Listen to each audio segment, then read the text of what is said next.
This story was first published in August 1928 in the pulp magazine Amazing Stories. Armageddon, 2419 AD, written by Philip Francis Nowlan. Sit back, relax, and unwind for the next few hours with this classic sci-fi tale that features a protagonist who wakes up nearly 500 years into a dystopian future. Chapter 1. Floating Men. Seen upon the ultrascope viewplate, the battle looked as though it were being fought in daylight, perhaps on a cloudy day, while the explosions of the rockets appeared as flashes of extra brilliance. My first glimpse of a human being of the 25th century was obtained through a portion of woodland, where the trees were thinly scattered, with a dense forest beyond. I had been wandering along aimlessly and hopelessly, musing over my strange fate, when I noticed a figure that cautiously backed out of the dense growth across the glade. I was about to call out joyfully, but there was something furtive about the figure that prevented me. The boy's attention, for it seemed to be a lad of 15 or 16, was centered tensely on the heavy growth of trees from which he had just emerged. He was clad in rather tight-fitting garments entirely of green, and wore a helmet-like cap of the same color. High around his waist he wore a broad, thick belt, which bulked up in the back across the shoulders, into something of the proportions of a knapsack. As I was taking in these details, there came a vivid flash and heavy detonation, like that of a hand grenade not far to the left of him. He threw up an arm and staggered a bit in a queer, gliding way. Then he recovered himself and slipped cautiously away from the place of the explosion, crouching slightly and still facing the denser part of the forest. Every few steps he would raise his arm and point into the forest with something he held in his hand. Wherever he pointed, there was a terrific explosion, deeper in among the trees. It came to me then that he was shooting with some form of pistol, though there was neither flash nor detonation from the muzzle of the weapon itself. After firing several times, he seemed to come to a sudden resolution, and turning in my general direction, leaped. To my amazement, sailing through the air between the sparsely scattered trees in such a jump as I had never in my life seen before. That leap must have carried him a full 50 feet, although, at the height of his arc, he was not more than 10 or 12 feet from the ground.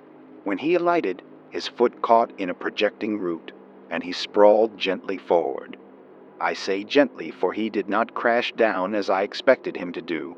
The only thing I could compare it with was a slow-motion cinema, although I had never seen one in which horizontal motions were registered at normal speed, and only the vertical movements were slowed down. Due to my surprise, I suppose my brain did not function with its normal quickness, for I gazed at the prone figure for several seconds before I saw the blood that oozed out from under the tight green cap. Regaining my power of action, I dragged him out of sight back of the big tree. For a few moments I busied myself in an attempt to staunch the flow of blood. The wound was not a deep one. My companion was more dazed than hurt. But what of the pursuers? I took the weapon from his grasp and examined it hurriedly. It was not unlike the automatic pistol to which I was accustomed, except that it apparently fired with a button instead of a trigger. I inserted several fresh rounds of ammunition into its magazine from my companion's belt as rapidly as I could, for I soon heard, near us, the suppressed conversation of his pursuers. There followed a series of explosions round about us, but none very close. They evidently had not spotted our hiding place, and were firing at random. I waited tensely, balancing the gun in my hand to accustom myself to its weight and probable throw. Then I saw a movement in the green foliage of a tree not far away, and the head and face of a man appeared. Like my companion, he was clad entirely in green, which made his figure difficult to distinguish. But his face could be seen clearly. It was an evil face, and had murder in it. That decided me. I raised the gun and fired. My aim was bad, for there was no kick in the gun, as I had expected, and I hit the trunk of the tree several feet below him. It blew him from his perch like a crumpled bit of paper, and he floated down to the ground like some limp, dead thing, gently lowered by an invisible hand. The tree, its trunk blown apart by the explosion, crashed down. There followed another series of explosions around us. These guns we were using made no sound in the firing, and my opponents were evidently as much at sea as to my position as I was to theirs.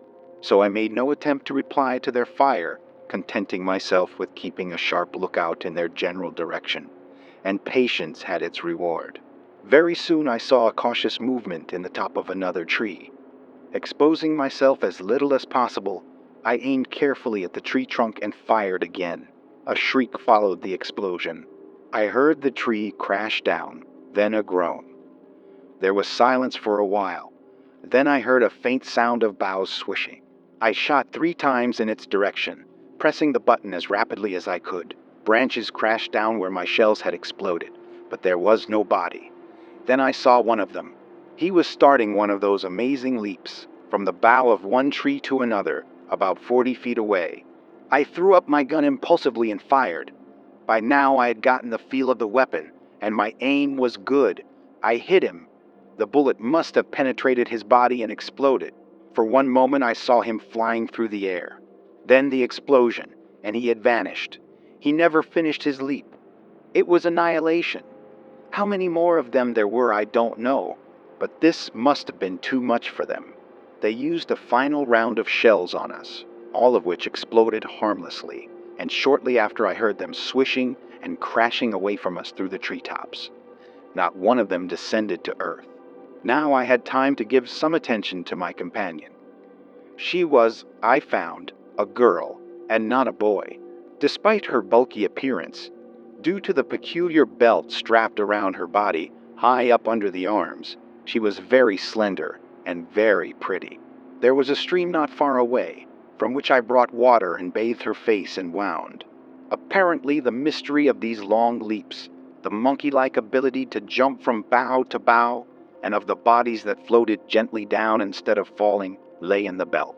The thing was some sort of anti-gravity belt that almost balanced the weight of the wearer, thereby tremendously multiplying the propulsive power of the leg muscles and the lifting power of the arms. When the girl came to, she regarded me as curiously as I did her, and promptly began to quiz me. Her accent and intonation puzzled me a lot, but nevertheless, we were able to understand each other fairly well, except for certain words and phrases. I explained what had happened while she lay unconscious, and she thanked me simply for saving her life. "You are a strange exchange," she said, eyeing my clothing quizzically. Evidently, she found it mirth-provoking by contrast with her own neatly efficient garb. "Don't you understand what I mean by exchange? Let me see. A stranger, somebody from some other gang." "What gang do you belong to?" she pronounced again, with only a suspicion of a nasal sound. I laughed. "I'm not a gangster," I said, but she evidently did not understand this word. "I don't belong to any gang," I explained, "and never did. Does everybody belong to a gang nowadays?" "Naturally," she said, frowning. "If you don't belong to a gang, where and how do you live? Why have you not found and joined a gang? How do you eat? Where do you get your clothing?" "I've been eating wild game for the past 2 weeks," I explained, "and this clothing I paused, wondering how I could explain that it must be many hundred years old. In the end, I saw I would have to tell my story as well as I could, piecing it together with my assumptions as to what had happened. She listened patiently, incredulously at first, but with more confidence as I went on. When I had finished, she sat thinking for a long time. "That's hard to believe," she said, "but I believe it." She looked me over with frank interest. "Were you married when you slipped into unconsciousness down in that mine?" she asked me suddenly. I assured her I had never married. "Well, that simplifies matters," she continued. "You see, if you were technically classed as a family man, I could take you back only as an invited exchange, and I, being unmarried and no relation of yours, couldn't do the inviting."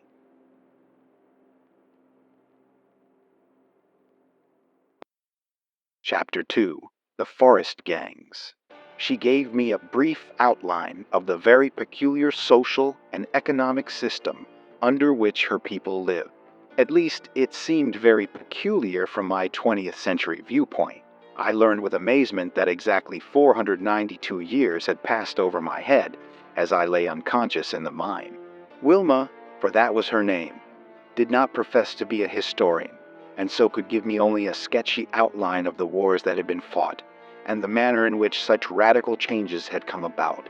It seemed that another war had followed the First World War, in which nearly all the European nations had banded together to break the financial and industrial power of America. They succeeded in their purpose, though they were beaten, for the war was a terrific one and left America, like themselves, gasping, bleeding, and disorganized, with only the hollow shell of a victory. This opportunity had been seized by the Russian Soviets, who had made a coalition with the Chinese to sweep over all Europe and reduce it to a state of chaos.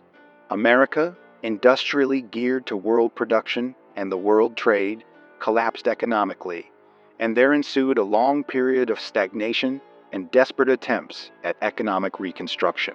But it was impossible to stave off war with the Mongolians, who by now had subjugated the Russians and were aiming at a world empire. In about 2109, it seems, the conflict was finally precipitated. The Mongolians, with overwhelming fleets of great airships and a science that far outstripped that of crippled America, swept in over the Pacific and Atlantic coasts and down from Canada, annihilating American aircraft, armies, and cities with their terrific disintegrator rays. These rays were projected from a machine not unlike a searchlight in appearance, the reflector of which, however, was not material substance, but a complicated balance of interacting electronic forces. This resulted in a terribly destructive beam. Under its influence, material substance melted into nothingness, i.e., into electronic vibrations. It destroyed all then known substances, from air to the most dense metals and stone. They settled down to the establishment of what became known as the Han Dynasty in America, as a sort of province in their world empire. Those were terrible days for the Americans. They were hunted like wild beasts. Only those survived who finally found refuge in mountains, canyons, and forests. Government was at an end among them. Anarchy prevailed for several generations. Most would have been eager to submit to the Hans, even if it meant slavery. But the Hans did not want them, for they themselves had marvelous machinery and scientific process by which all difficult labor was accomplished. Ultimately, they stopped their active search for and annihilation of the widely scattered groups of now savage Americans, so long as they remained hidden in their forests and did not venture near the great cities the Hans had built. Little attention was paid to them. Then began the building of the new American civilization. Families and individuals gathered together in clans or gangs for mutual protection. For nearly a century they lived a nomadic and primitive life, moving from place to place, in desperate fear of the casual and occasional Han air raids, and the terrible disintegrator ray. As the frequency of these raids decreased, they began to stay permanently in given localities, organizing upon lines which in many respects were similar to those of the military households of the Norman feudal barons, except that instead of gathering together in castles, their defense tactics necessitated a certain scattering of living quarters for families and individuals.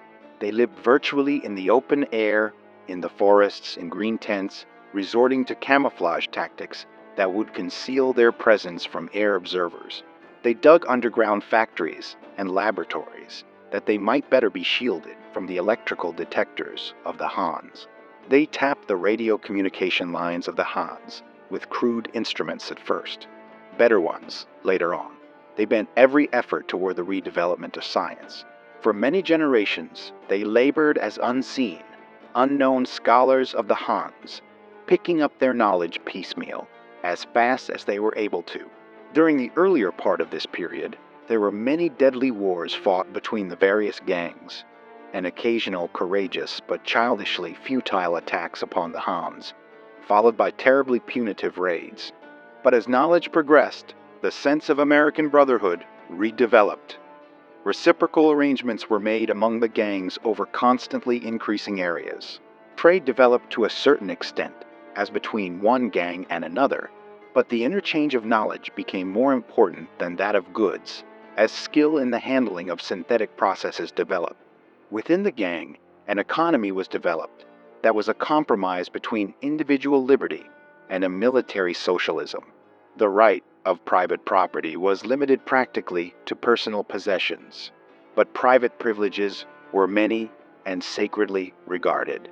Stimulation to achievement lay chiefly in the winning of various kinds of leadership and prerogatives, and only in a very limited degree in the hope of owning anything that might be classified as wealth, and nothing that might be classified as resources. Resources of every description for military safety and efficiency belonged as a matter of public interest to the community as a whole. In the meantime, through these many generations, the Hans had developed a luxury economy, and with it the perfection of gilded vice and degradation. The Americans were regarded as wild men of the woods, and since they neither needed nor wanted the woods or the wild men, they treated them as beasts and were conscious of no human brotherhood with them. As time went on, and synthetic processes of producing foods and materials were further developed, less and less ground was needed by the Hans for the purposes of agriculture. And finally, even the working of mines was abandoned, when it became cheaper to build up metal from electronic vibrations than to dig them out of the ground. The Han race, devitalized by its vices and luxuries, with machinery and scientific processes to satisfy its every want, with virtually no necessity of labor, began to assume a defensive attitude toward the American. And quite naturally, the Americans regarded the Hans with a deep, grim hatred. Conscious of individual superiority as men, knowing that latterly they were outstripping the Hans in science and civilization, they longed desperately for the day when they should be powerful enough to rise and annihilate the yellow blight that lay over the continent. At the time of my awakening, the gangs were rather loosely organized, but were considering the establishment of a special military force, whose special business it would be to harry the Hans and bring down their airships whenever possible without causing general alarm among the Mongolians. This force was destined to become the nucleus of the national force when the day of retribution arrived. But that, however, did not happen for 10 years and is another story.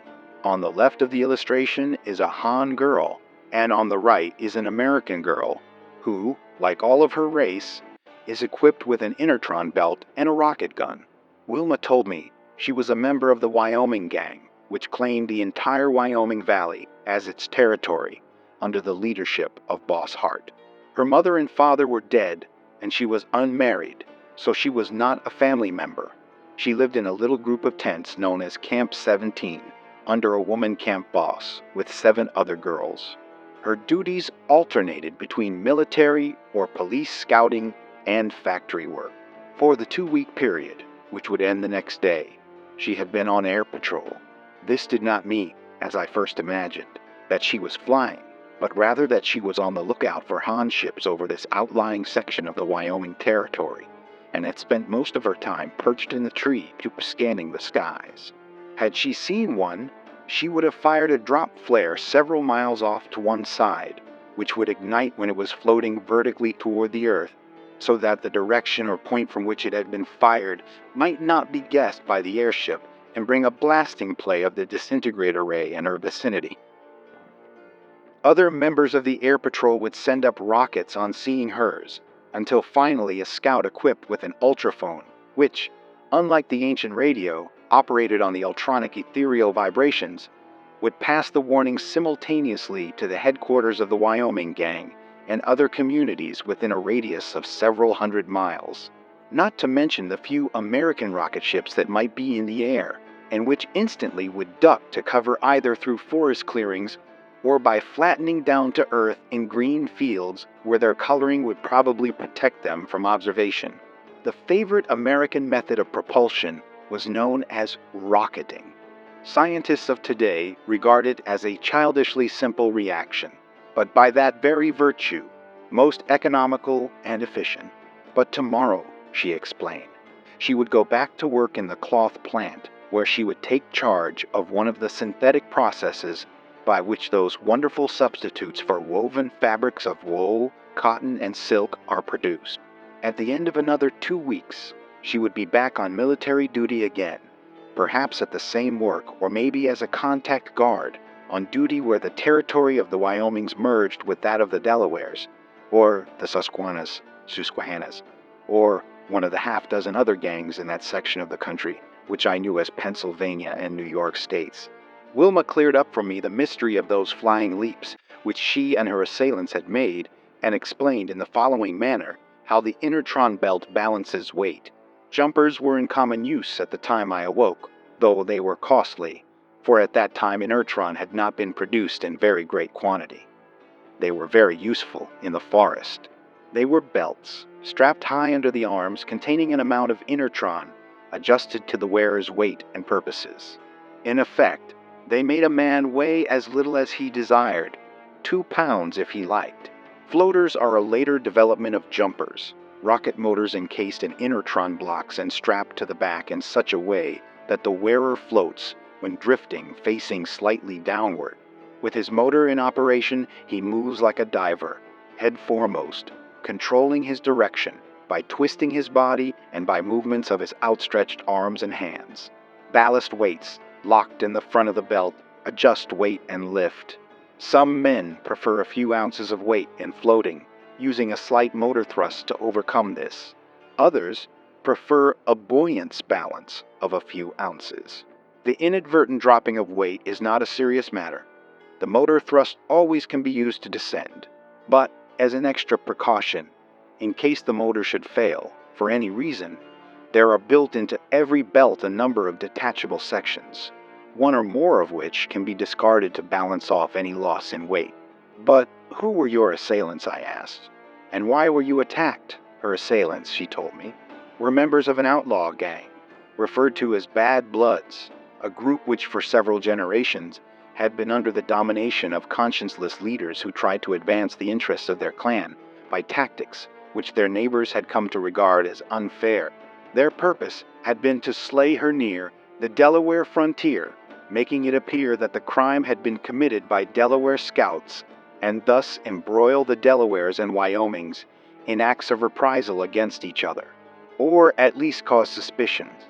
Fortunately, they had not succeeded in surprising her, and she had been successful in dodging them for some 2 hours before the shooting began, at the moment when I arrived on the scene. But we must not stay here talking, Wilma concluded. I have to take you in, and besides, I must report this attack right away. I think we had better slip over to the other side of the mountain. Whoever is on that post will have a phone, and I can make a direct report, but you'll have to have a belt. Mine alone won't help much against our combined weights, and there's little to be gained by jumping heavy. It's almost as bad as walking. After a little search, we found one of the men I had killed, who had floated down among the trees some distance away, and whose belt was not badly damaged. In detaching it from his body, it nearly got away from me and shot up in the air. Wilma caught it, however, and though it reinforced the lift of her own belt so that she had to hook her knee around a branch to hold herself down, she saved it. I climbed the tree and, with my weight added to hers, we floated down easily.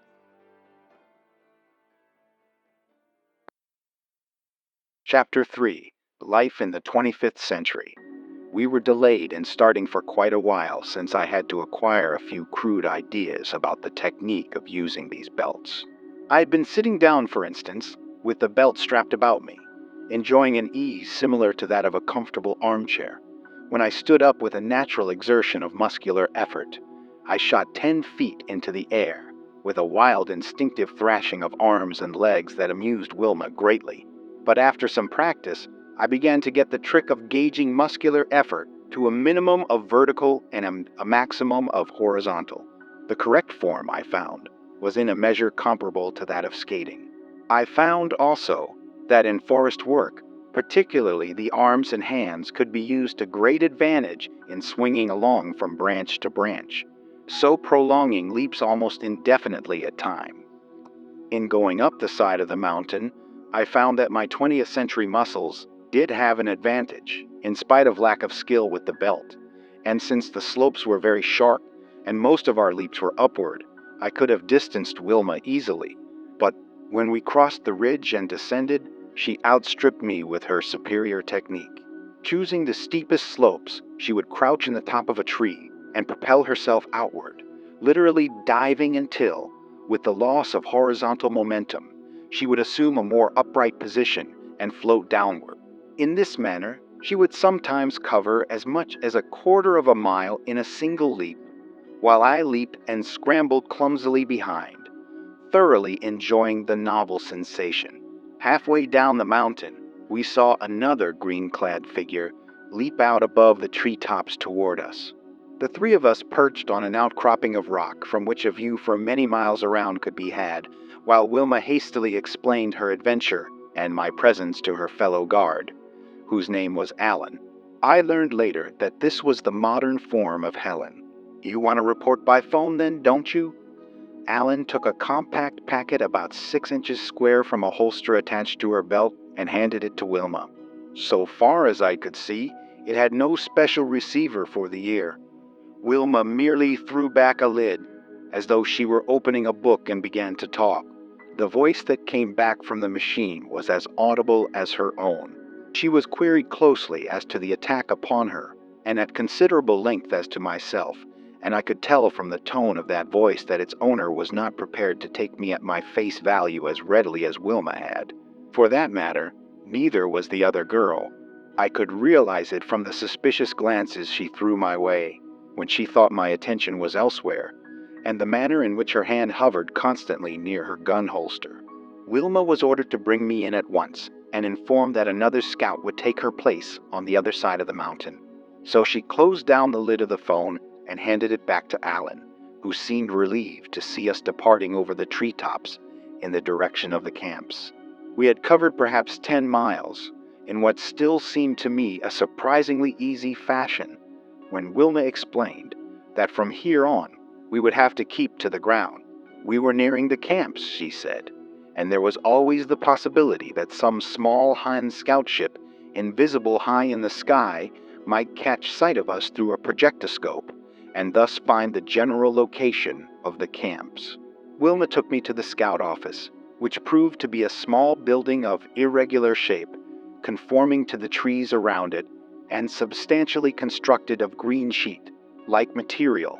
I was received by the assistant scout boss, who reported my arrival at once to the historical office, and to officials he called the psycho boss and the history boss, who came in a few minutes later.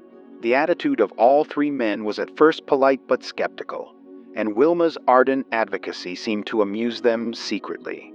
For the next 2 hours I talked, explained, and answered questions. I had to explain, in detail, the manner of my life in the 20th century, and my understanding of customs, habits, business, science, and the history of that period, and about developments in the centuries that had elapsed.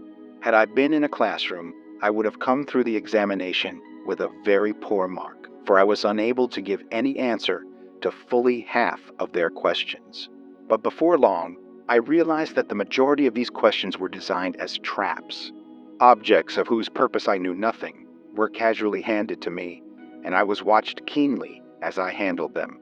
In the end, I could see both amazement and belief begin to show in the faces of my inquisitors, and at last the historical and psycho bosses agreed openly that they could find no flaw in my story or reactions, and that, unbelievable as it seemed, my story must be accepted as genuine. They took me at once to Big Boss Hart. He was a portly man with a poker face. He would probably have been the successful politician even in the 20th century. They gave him a brief outline of my story and a report of their examination of me. He made no comment other than to nod his acceptance of it. Then he turned to me. "How does it feel?" he asked. "Do we look funny to you?" "A bit strange," I admitted. "But I'm beginning to lose that dazed feeling, though I can see I have an awful lot to learn." "Maybe we can learn some things from you, too," he said. "So you fought in the First World War. Do you know? We have very little left in the way of records of the details of that war. That is, the precise conditions under which it was fought and the tactics employed. We forgot many things during the Han Terror, and, well, I think you might have a lot of ideas worth thinking over for our raid masters. By the way, now that you're here, and can't go back to your own century, so to speak, what do you want to do? You're welcome to become one of us. Or perhaps you'd just like to visit with us for a while, and then look around among the other gangs. Maybe you'd like some of the others better. Don't make up your mind now. We'll put you down as an exchange for a while. Let's see. You and Bill Hearn ought to get along well together. He's camp boss of number 34, when he isn't acting as raid boss or scout boss. There's a vacancy in his camp. Stay with him and think things over as long as you want to. As soon as you make up your mind to anything, let me know. We all shook hands, for that was one custom that had not died out in 500 years, and I set out with Bill Hearn. Bill, like all the others, was clad in green. He was a big man, that is, he was about my own height, 5 feet 11. This was considerably above the average now, for the race had lost something in stature, it seemed, through the vicissitudes of 5 centuries. Most of the women were a bit below 5 feet, and the men only a trifle above this height. For a period of 2 weeks, Bill was to confine himself to camp duties, so I had a good chance to familiarize myself with the community life. It was not easy. There were so many marvels to absorb. I never ceased to wonder at the strange combination of rustic social life and feverish industrial activity. At least it was strange to me. For in my experience, industrial development meant crowded cities, tenements, paved streets, profusion of vehicles, noise, hurrying men and women with strained or dull faces, vast structures, and ornate public work. Here, however, was rustic simplicity, apparently isolated families and groups, living in the heart of the forest, with a quarter of a mile or more between households, a total absence of crowds, no means of conveyance other than the belts called jumpers, almost constantly worn by everybody, and an occasional rocket ship used only for longer journeys, and underground plants or factories that were to my mind more like laboratories and engine rooms. Many of them were excavations as deep as mines, with well-finished, lighted, and comfortable interiors. These people were adepts at camouflage against air observation. Not only would their activity have been unsuspected by an airship passing over the center of the community, but even by an enemy who might happen to drop through the screen of the upper branches to the floor of the forest. The camps, or household structures, were all irregular in shape and of colors that blended with the great trees among which they were hidden. There were 724 dwellings or camps among the Wyomings, located within an area of about 15 square miles. The total population was 8,688. Every man, woman, and child, whether member or exchange, being listed. The plants were widely scattered through the territory also. Nowhere was anything like congestion permitted. So far as possible, families and individuals were assigned to living quarters, not too far from the plants or offices in which their work lay. All able-bodied men and women alternated in 2-week periods between military and industrial service, except those who were needed for household work, since working conditions in the plants and offices were ideal, and everybody thus had plenty of healthy outdoor activity in addition. The population was sturdy and active. Laziness was regarded as nearly the greatest of social offenses. Hard work and general merit were variously rewarded with extra privileges, advancement to positions of authority, and with various items of personal equipment for convenience and luxury. In leisure moments, I got great enjoyment from sitting outside the dwelling in which I was quartered with Bill Hearn and 10 other men, watching the occasional passers by, as with leisurely but swift movements. They swung up and down the forest trail, rising from the ground in long, almost horizontal leaps, occasionally swinging from one convenient branch overhead to another before sliding back to the ground farther on. Normal traveling pace, where these trails were straight enough, was about 20 miles an hour. Such things as automobiles and railroad trains The memory of them, not more than a month old in my mind, seemed inexpressibly silly and futile compared with such convenience as these belts or jumpers offered. Bill suggested that I wander around for several days, from plant to plant, to observe and study what I could. The entire community had been apprised of my coming, my raiding, as an exchange reaching every building and post in the community by means of ultronic broadcast. Everywhere I was welcomed in an interested and helpful spirit. I visited the plants where ultronic vibrations were isolated from the ether and through slow processes built up into subelectronic, electronic, and atomic forms into the two great synthetic elements, ultron and inertron.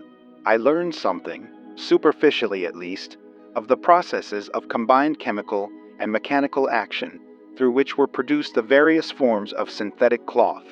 I watched the manufacture of the machines which were used at locations of construction to produce the various forms of building materials. But I was particularly interested in the munitions plants and the rocket ship shops. Ultron is a solid of great molecular density and moderate elasticity, which has the property of being 100% conductive to those pulsations known as light, electricity, and heat. Since it is completely permeable to light vibrations, it is therefore absolutely invisible and non-reflective. Its magnetic response is almost, but not quite, 100% also.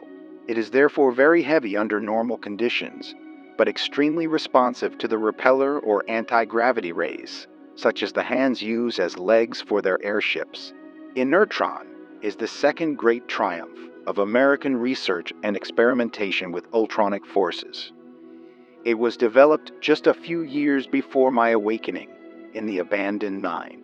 It is a synthetic element built up through a complicated heterodyning of ultronic pulsations from infrabalanced subionic forms. It is completely inert to both electric and magnetic forces in all the orders above the ultronic, that is to say, the subelectronic, the electronic, the atomic, and the molecular. In consequence, it has a number of amazing and valuable properties. One of these is the total lack of weight. Another is a total lack of heat. It has no molecular vibration whatever. It reflects 100% of the heat and light impinging upon it. It does not feel cold to the touch, of course, since it will not absorb the heat of the hand. It is a solid, very dense in molecular structure, despite its lack of weight, of great strength and considerable elasticity. It is a perfect shield against the disintegrator ray. Rocket guns are very simple contrivances so far as the mechanism of launching the bullet is concerned. They are simple light tubes closed at the rear end, with a trigger actuated pin for piercing the thin skin at the base of the cartridge. This piercing of the skin starts the chemical and atomic reaction. The entire cartridge leaves the tube under its own power, at a very easy initial velocity, just enough to ensure accuracy of aim, so the tube does not have to be of heavy construction. The bullet increases in velocity as it goes. It may be solid or explosive.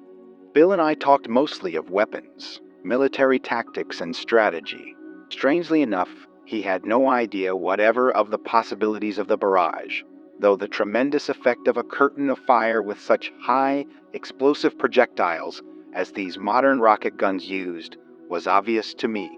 But the barrage idea, it seemed, has been lost track of completely in the air wars that followed the First World War, and in the peculiar guerrilla tactics developed by Americans in the later period of operations from the ground against Han airships, and in the gang wars which, until a few generations ago, I learned, had been almost continuous. "I wonder," said Bill one day, "if we couldn't work up some form of barrage to spring on the bad bloods. The big boss told me today that he's been in communication with the other gangs, and all are agreed that the bad bloods might as well be wiped out for good." That attempt on Wilma Deering's life and their evident desire to make trouble among the gangs has stirred up every community east of the Alleghenies. The boss says that none of the others will object if we go after them, so I imagine that before long we will. Now show me again how you work that business in the Argonne Forest. The conditions ought to be pretty much the same. I went over it with him in detail, and gradually we worked out a modified plan that would be better adapted to our more powerful weapons and the use of jumpers. It will be easy, Bill exulted. I'll slide down and talk it over with the boss tomorrow. During the first 2 weeks of my stay with the Wyomings, Wilma Deering and I saw a great deal of each other. I naturally felt a little closer friendship for her, in view of the fact that she was the first human being I saw after waking from my long sleep. Her appreciation of my saving her life, though I could not have done otherwise than I did in that matter, and most of all my own appreciation of the fact that she had not found it as difficult as the others to believe my story, operated in the same direction. I could easily imagine my story must have sounded incredible. It was natural enough, too, that she should feel an unusual interest in me. In the first place, I was her personal discovery. In the second, she was a girl of studious and reflective turn of mind. She never got tired of my stories and descriptions of the 20th century. The others of the community, however, seemed to find our friendship a bit amusing. It seemed that Wilma had a reputation for being cold toward the opposite sex, and so others, not being able to appreciate some of her fine qualities as I did, misinterpreted her attitude, much to their own delight. Wilma and I, however, ignored this as much as we could.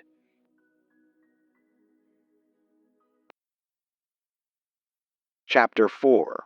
A Han Air Raid. There was a girl in Wilma's camp named Gertie Mann, with whom Bill Hearn was desperately in love, and the four of us used to go around a lot together. Gertie was a distinct type, whereas Wilma had the usual dark brown hair and hazel eyes that marked nearly every member of the community. Gertie had red hair, blue eyes, and very fair skin. She has been dead many years now, but I remember her vividly because she was a throwback in physical appearance to a certain 20th century type, which I have found very rare among modern Americans. Also because the four of us were engaged one day in a discussion of this very point, when I obtained my first experience of a Han air raid. We were sitting high on the side of a hill, overlooking the valley that teemed with human activity, invisible beneath its blanket of foliage. The other three, who knew of the Irish but vaguely and indefinitely, as a race on the other side of the globe, which, like ourselves, had succeeded in maintaining a precarious and fugitive existence in rebellion against the Mongolian domination of the earth, were listening with interest to my theory that Gertie's ancestors of several hundred years ago must have been Irish. I explained that Gertie was an Irish type, evidently a throwback, and that her surname might well have been McMahon, or McMahon, and still more anciently MacMathcamhain. They were interested, too, in my surmise that Gertie was the same name as that which had been Gertie or Gertrude in the 20th century. In the middle of our discussion, we were startled by an alarm rocket that burst high in the air, far to the north, spreading a pall of red smoke that drifted like a cloud. It was followed by others at scattered points in the northern sky. "A Han raid!" Bill exclaimed in amazement. "The first in 7 years!" "Maybe it's just one of their ships off its course," I ventured. "No," said Wilma in some agitation. "That would be green rockets. Red means only one thing, Tony. They're sweeping the countryside with their disbeams." "Can you see anything, Bill?" "We had better get under cover," Gertie said nervously. "The four of us are bunched here in the open. For all we know, they may be 12 miles up, out of sight, yet looking at us with a projecto." Bill had been sweeping the horizon hastily with his glass, but apparently saw nothing. "We had better scatter at that," he said finally. "It's orders, you know. See." He pointed to the valley. Here and there a tiny human figure shot for a moment above the foliage of the treetops. "That's bad," Wilma commented as she counted the jumpers. No less than 15 people visible, and all clearly radiating from a central point. Do they want to give away our location? The standard orders covering air raids were that the population was to scatter individually. There should be no grouping or even pairing in view of the destructiveness of the disintegrator rays. Experience of generations had proved that if this were done and everybody remained hidden beneath the tree screens, the Hans would have to sweep mile after mile of territory, foot by foot, to catch more than a small percentage of the community. Gertie, however, refused to leave Bill, and Wilma developed an equal obstinacy against quitting my side. I was inexperienced at this sort of thing, she explained, quite ignoring the fact that she was too. She was only 13 or 14 years old at the time of the last air raid. However, since I could not argue her out of it, we leaped together about a quarter of a mile to the right, while Bill and Gertie disappeared down the hillside, among the trees. Wilma and I both wanted a point of vantage from which we might overlook the valley and the sky to the north, and we found it near the top of the ridge, where, protected from visibility by thick branches, we could look out between the tree trunks and get a good view of the valley. No more rockets went up, except for a few of those warning red clouds drifting lazily in a blue sky. There was no visible indication of man's past or present existence anywhere in the sky or on the ground. Then Wilma gripped my arm and pointed. I saw it, away off in the distance, looking like a phantom dirigible airship in its coat of low-visibility paint. A bare specter. 7,000 feet up, Wilma whispered, crouching close to me. Watch. The ship was about the same shape as the great dirigibles of the 20th century that I had seen, but without the suspended control car, engines, propellers, rudders, or elevating planes. As it loomed rapidly nearer, I saw that it was wider and somewhat flatter than I had supposed. Now I could see the repeller rays that held the ship aloft, like searchlight beams faintly visible in the bright daylight, and still faintly visible to the human eye at night. Actually, I had been informed by my instructors. There were two rays, the visible one generated by the ship's apparatus, and directed toward the ground as a beam of carrier impulses, and the true repeller ray, the complement of the other in one sense, induced by the action of the carrier and reacting in a concentrating upward direction from the mass of the Earth, becoming successively electronic, atomic, and finally molecular in its nature, according to various ratios of distance between Earth mass and carrier source, until, in the last analysis, the ship itself actually is supported on an upward rushing column of air, much like a ball continuously supported on a fountain jet. The raider neared with incredible speed. Its rays were both slanted astern at a sharp angle so that it slid forward with tremendous momentum. The ship was operating two disintegrator rays, though only in a casual, intermittent fashion. But whenever they flashed downward with blinding brilliancy, forest, rocks, and ground melted instantaneously into nothing where they played upon them.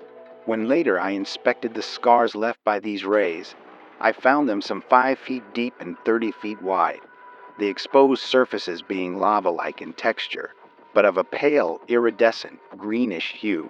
No systematic use of the rays was made by the ship, however, until it reached a point over the center of the valley, the center of the community's activities. There it came to a sudden stop by shooting its repeller beams sharply forward and easing them back gradually to the vertical, holding the ship floating and motionless. Then the work of destruction began systematically. Back and forth traveled the destroying rays, plowing parallel furrows from hillside to hillside.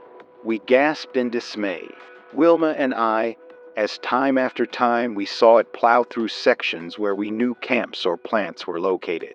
"This is awful," she moaned, a terrified question in her eyes. "How could they know the location so exactly, Tony? Did you see? They were never in doubt. They stalled at a predetermined spot, and it was exactly the right spot.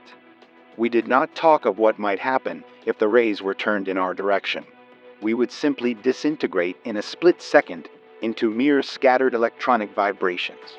Strangely enough, it was this self-reliant girl of the 25th century who clung to me, a relatively primitive man of the 20th, less familiar than she with the thought of this terrifying possibility, for moral support. We knew that many of our companions must have been whisked into absolute non-existence before our eyes in these few moments. The whole thing paralyzed us into mental and physical immobility, for I do not know how long. It couldn't have been long, however, for the rays had not plowed more than 30 of their 20-foot furrows or so across the valley, when I regained control of myself and brought Wilma to herself by shaking her roughly. "How far will this rocket gun shoot, Wilma?" I demanded, drawing my pistol. "It depends on your rocket, Tony. It will take even the longest range rocket, but you could shoot more accurately from a longer tube." "But why?"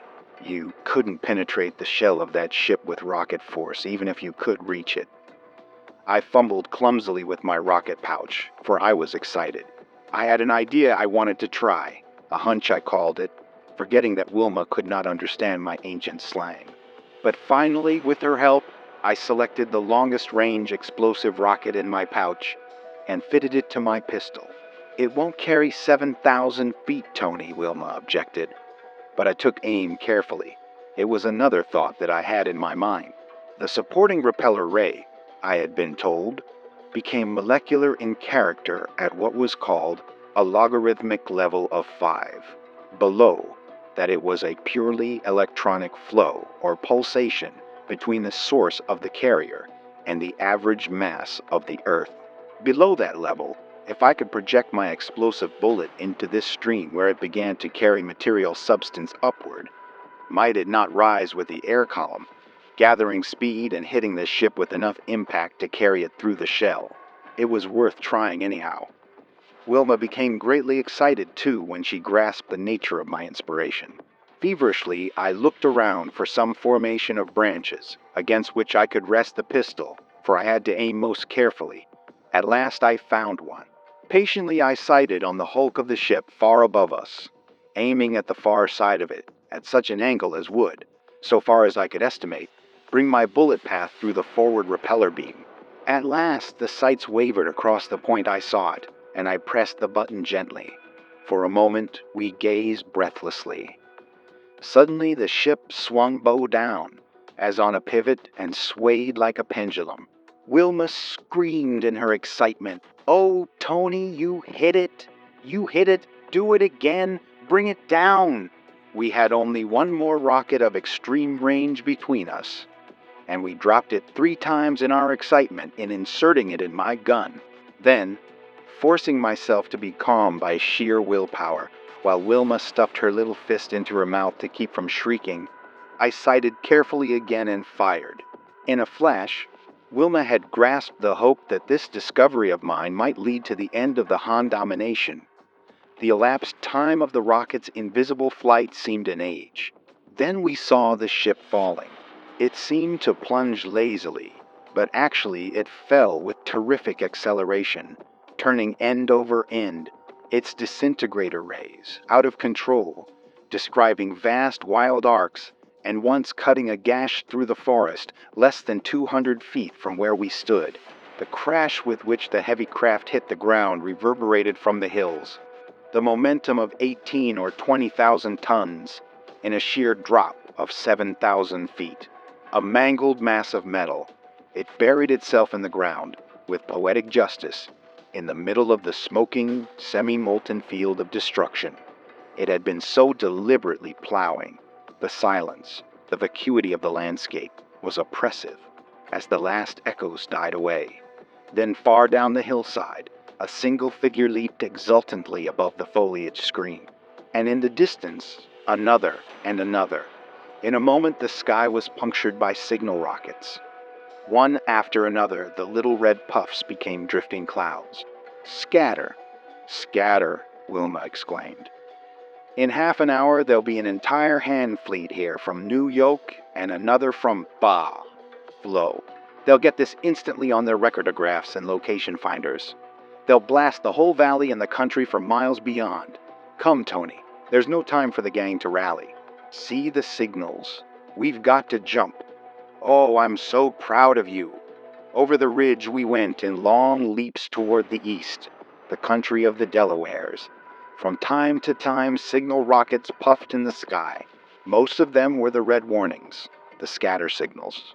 But from certain of the others, which Wilma identified as Wyoming rockets, she gathered that whoever was in command, we did not know whether the boss was alive or not, was ordering an ultimate rally toward the south, and so we changed our course. It was a great pity, I thought, that the clan had not been equipped throughout its membership with ultraphones. But Wilma explained to me that not enough of these had been built for distribution as yet, although general distribution had been contemplated within a couple of months. We traveled far before nightfall overtook us, trying only to put as much distance as possible between ourselves and the valley. When gathering dusk made jumping too dangerous, we sought a comfortable spot beneath the trees and consumed part of our emergency rations. It was the first time I had tasted the stuff, a highly nutritive synthetic substance called concentral, which was, however, a bit bitter and unpalatable. But as only a mouthful or so was needed, it did not matter. Neither of us had a cloak, but we were both thoroughly tired and happy, so we curled up together for warmth. I remember Wilma making some sleepy remark about our mating as she cuddled up, as though the matter were all settled, and my surprise at my own instant acceptance of the idea, for I had not consciously thought of her that way before. But we both fell asleep at once. In the morning we found little time for lovemaking. The practical problem facing us was too great. Wilma felt that the Wyoming plan must be to rally in the Susquehanna territory, but she had her doubts about the wisdom of this plan. In my elation at my success in bringing down the Han ship, and my newly found interest in my charming companion, who was, from my viewpoint of another century, at once more highly civilized and yet more primitive than myself, I had forgotten the ominous fact that the Han ship I had destroyed must have known the exact location of the Wyoming works. This meant, to Wilma's logical mind, either that the Hans had perfected new instruments as yet unknown to us, or that somewhere among the Wyomings, or some other nearby gang, there were traders so degraded as to commit that unthinkable act of trafficking in information with the Han. In either contingency, she argued, other Han raids would follow, and since the Susquehannas had a highly developed organization and more than usually productive plants, the next raid might be expected to strike them. But at any rate, it was clearly our business to get in touch with the other fugitives as quickly as possible. So in spite of muscles that were sore from the excessive leaping of the day before, we continued on our way. We traveled for only a couple of hours when we saw a multicolored rocket in the sky, some 10 miles ahead of us. "Bear to the left, Tony," Wilma said, "and listen for the whistle." "Why?" I asked. "Haven't they given you the rocket code yet?" she replied. "That's what the green, followed by yellow and purple means. To concentrate 5 miles east of the rocket position. You know the rocket position itself might draw a play of disintegrator beams." It did not take us long to reach the neighborhood of the indicated rallying, though we were now traveling beneath the trees, with but an occasional leap to a top branch to see if any more rocket smoke was floating above. And soon we heard a distant whistle. We found about half the gang already there, in a spot where the trees met high above a little stream. The big boss and raid bosses were busy reorganizing the remnants. We reported to Boss Hart at once. He was silent but interested when he heard our story. "You two stick close to me," he said, adding grimly. "I'm going back to the valley at once with 100 picked men, and I'll need you." Chapter 5. Setting the Trap. Inside of 15 minutes, we were on our way. A certain amount of caution was sacrificed for the sake of speed, and the men leaped away either across the forest top or over open spaces of ground, but concentration was forbidden. The big boss named the spot on the hillside as the rallying point. "We'll have to take a chance on being seen, so long as we don't group," he declared, "at least until within 5 miles of the rallying spot. From then on, I want every man to disappear from sight and to travel under cover. And keep your ultraphones open and tuned on 10-4-7-6. Wilma and I had received our battle equipment from the gear boss. It consisted of a long gun, a handgun, with a special case of ammunition constructed of inertron, which made the load weigh but a few ounces, and a short sword. This gear we strapped over each other's shoulders, on top of our jumping belts. In addition, we each received an ultraphone and a light inertron blanket rolled into a cylinder about 6 inches long by 2 or 3 in diameter. This fabric was exceedingly thin and light, but it had considerable warmth because of the mixture of inertron in its composition. Its rays were both slanted astern at a sharp angle, so that it slid forward with tremendous momentum. Whenever the disintegrator rays flashed downward with blinding brilliancy, forest, rocks, and ground melted instantaneously into nothing where they played upon them. "This looks like business," Wilma remarked to me with sparkling eyes. And I might mention a curious thing here. The word business had survived from the 20th century American vocabulary, but not with any meaning of industry or trade, for such things being purely community activities were spoken of as work and clearing. Business simply meant fighting, and that was all. "Did you bring all this equipment from the valley?" I asked the gear boss. "No," he said. "There was no time to gather anything. All this stuff we cleared from the Susquannas a few hours ago. I was with the boss on the way down, and he had me jump on ahead and arrange it. But you two had better be moving. He's beckoning you now." Hart was about to call us on our phones when we looked up. As soon as we did so, he leaped away, waving us to follow closely. He was a powerful man, and he darted ahead in long, swift, low leaps up the banks of the stream, which followed a fairly straight course at this point. By extending ourselves, however, Wilma and I were able to catch up to him. As we gradually synchronized our leaps with his, he outlined to us, between the grunts that accompanied each leap, his plan of action. "We have to start the big business sooner or later," he said. "And if the Hans have found any way of locating our positions, it's time to start now, although the Council of Bosses had intended waiting a few years until enough rocket ships have been built. But no matter what the sacrifice, we can't afford to let them get us on the run. We'll set a trap for the Yellow Devils in the valley, if they come back for their wreckage, and if they don't, we'll go rocketing for some of their liners on the New Cleland Sci-Fi course. We can use that idea of yours of shooting up the repeller beams. Want you to give us a demonstration." With further admonition to follow him closely, he increased his pace, and Wilma and I were taxed to our utmost to keep up with him.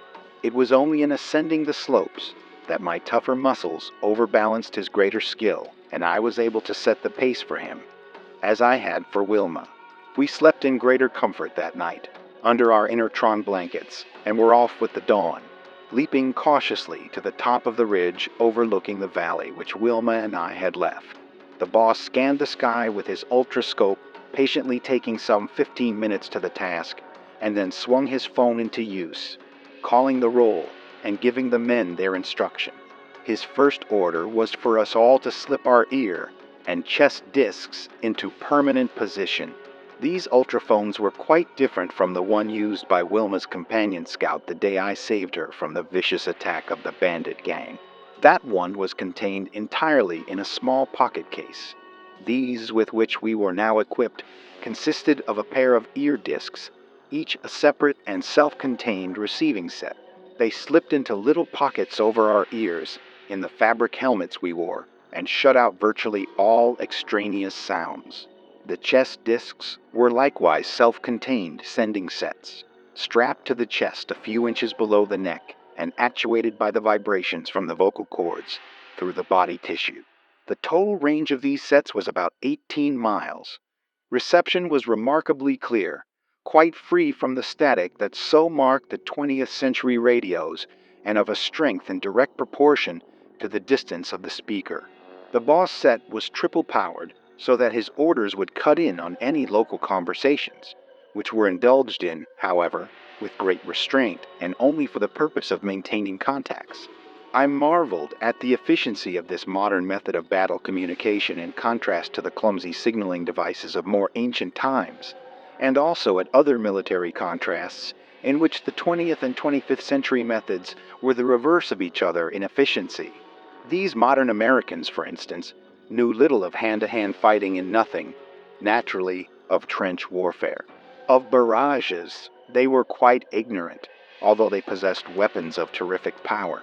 And until my recent flash of inspiration, no one among them, apparently, had ever thought of the scheme of shooting a rocket into a repeller beam and letting the beam itself hurl it upward into the most vital part of the handship. Hart patiently placed his men, first giving his instructions to the campmasters, and then remaining silent while they placed the individuals. In the end, the 100 men were ringed about the valley, on the hillsides and tops, each in a position from which he had a good view of the wreckage of the Han ship. But not a man had come in view, so far as I could see, in the whole process. The boss explained to me that it was his idea that he, Wilma, and I should investigate the wreck. If Han ships should appear in the sky, we would leap for the hillsides, I suggested to him, to have the men set up their long guns trained on an imaginary circle surrounding the wreck. He busied himself with this after the three of us leaped down to the Han ship, serving as a target himself, while he called on the men individually to aim their pieces and lock them in position. In the meantime, Wilma and I climbed into the wreckage, but did not find much. Practically all of the instruments and machinery had been twisted out of all recognizable shape, or utterly destroyed by the ship's disintegrator rays, which apparently had continued to operate in the midst of its warped remains for some moments after the crash. It was unpleasant work, searching the mangled bodies of the crew, but it had to be done.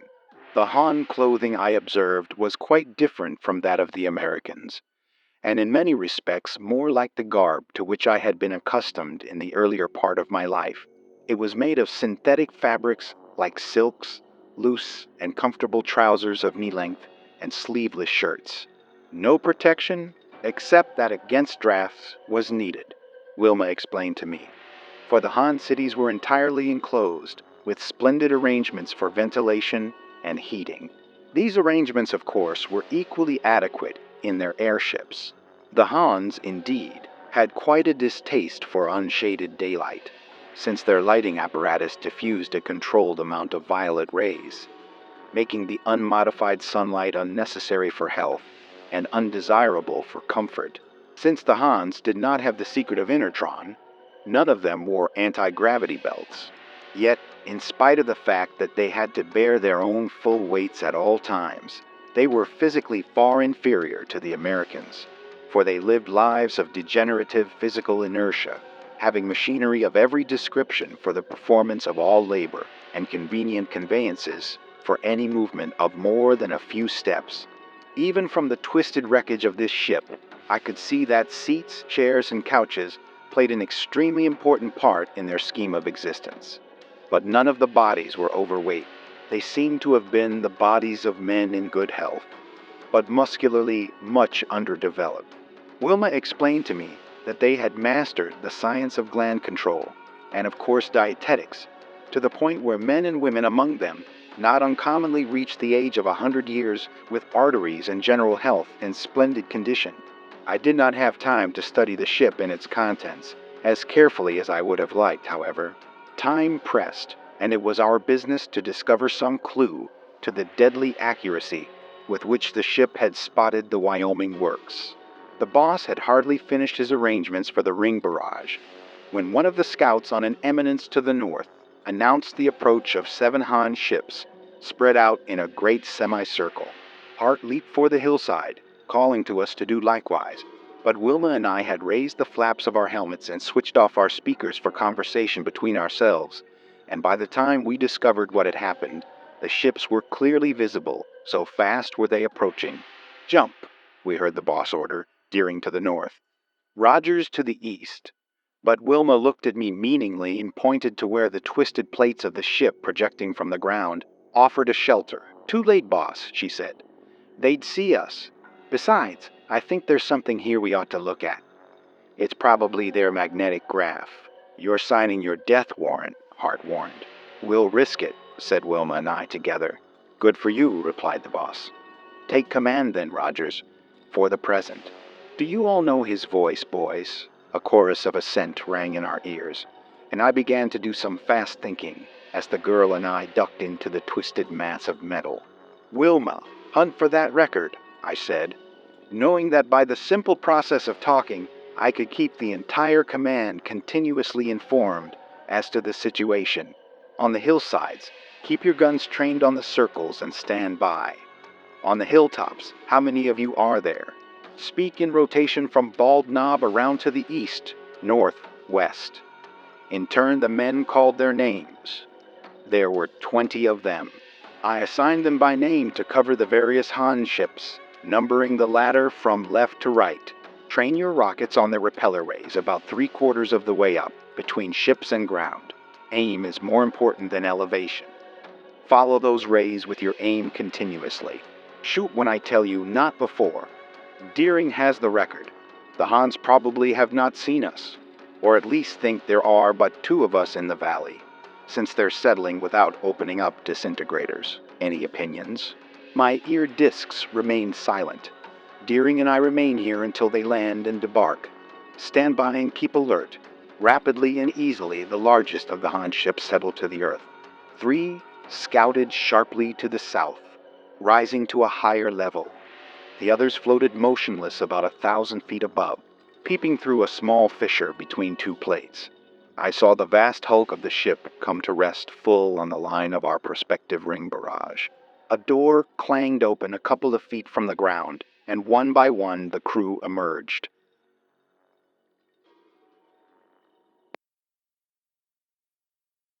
Chapter 6. The Wyoming Massacre. They're coming out of the ship. I spoke quietly with my hand over my mouth, for fear they might hear me. 1, 2, 3, 4, 5, 6, 7, 8. That seems to be all. Who knows how many men a ship like that is likely to carry? About 10 if there are no passengers, replied one of my men, probably one of those on the hillside. How are they armed? I asked. Just knives, came the reply. They never permit hand rays on the ships. Afraid of accidents. Have a ruling against it. Leave them to us then, I said, for I had a hastily formed plan in my mind. You, on the hillsides, take the ships above. Abandon the ring target. Divide up in training on those repeller rays. You, on the hilltops, all train on the repellers of the ships to the south. Shoot at the word, but not before. Wilma, crawl over to your left where you can make a straight leap for the door in that ship. These men are all walking around the wreck in a bunch. When they're on the far side, I'll give the word and you leap through that door in one bound. I'll follow. Maybe we won't be seen. We'll overpower the guard inside, but don't shoot. We may escape being seen by both this crew and ships above. They can't see over this wreck. It was so easy that it seemed too good to be true.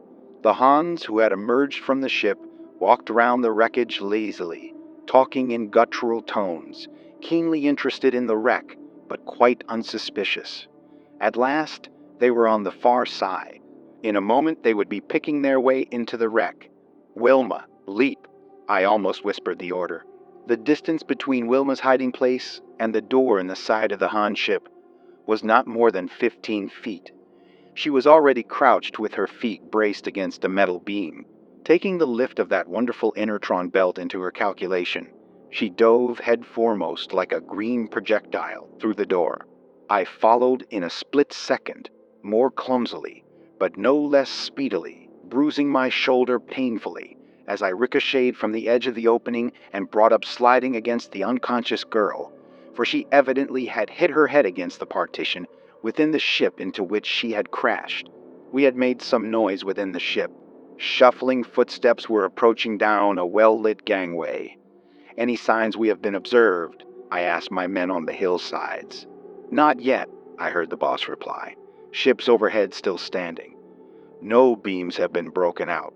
Men on ground absorbed in wreck. Most of them have crawled into it out of sight. Good, I said quickly. Deering hit her head. Knocked out, 1 or more members of the crew approaching. We're not discovered yet. I'll take care of them. Stand a bit longer, but be ready.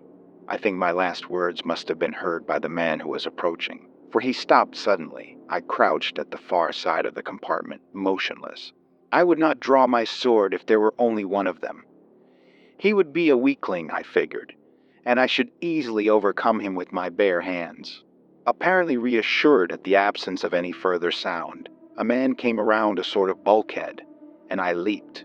I swung my legs up in front of me as I did so, catching him full in the stomach and knocked him cold. I ran forward along the keel gangway, searching for the control room. I found it well up in the nose of the ship, and it was deserted. What could I do to jam the controls of the ships that would not register on the recording instruments of the other ships. I gazed at the mass of controls, levers and wheels galore.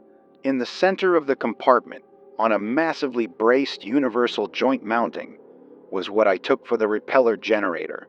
A dial on it glowed, and a faint hum came from within its shielding metallic case.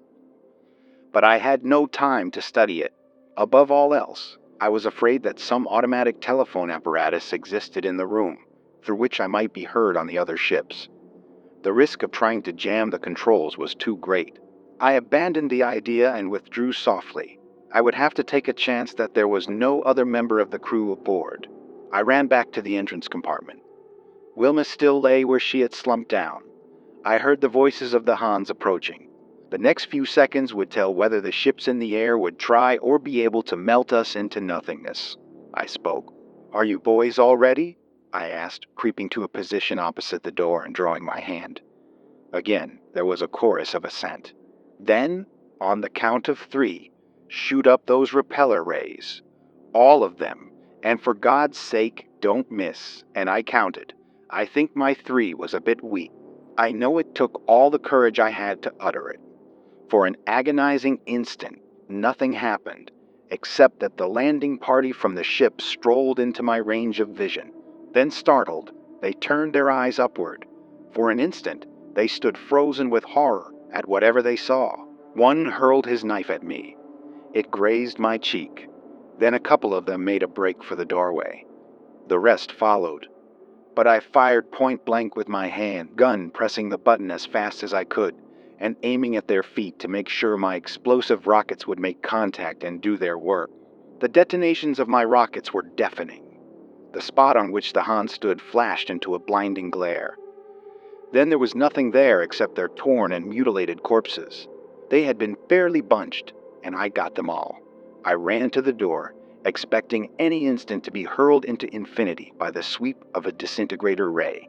Some eighth of a mile away, I saw one of the ships crash to Earth. A disintegrator.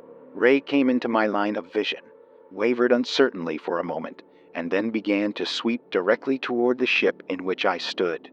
But it never reached it. Suddenly, like a light switched off, it shot to one side, and a moment later another vast hulk crashed to Earth. I looked out, then stepped out on the ground. The only hand ships in the sky were 2 of the scouts to the south, which were hanging perpendicularly and sagging slowly down. The others must have crashed down while I was deafened by the sound of the explosion of my own rockets.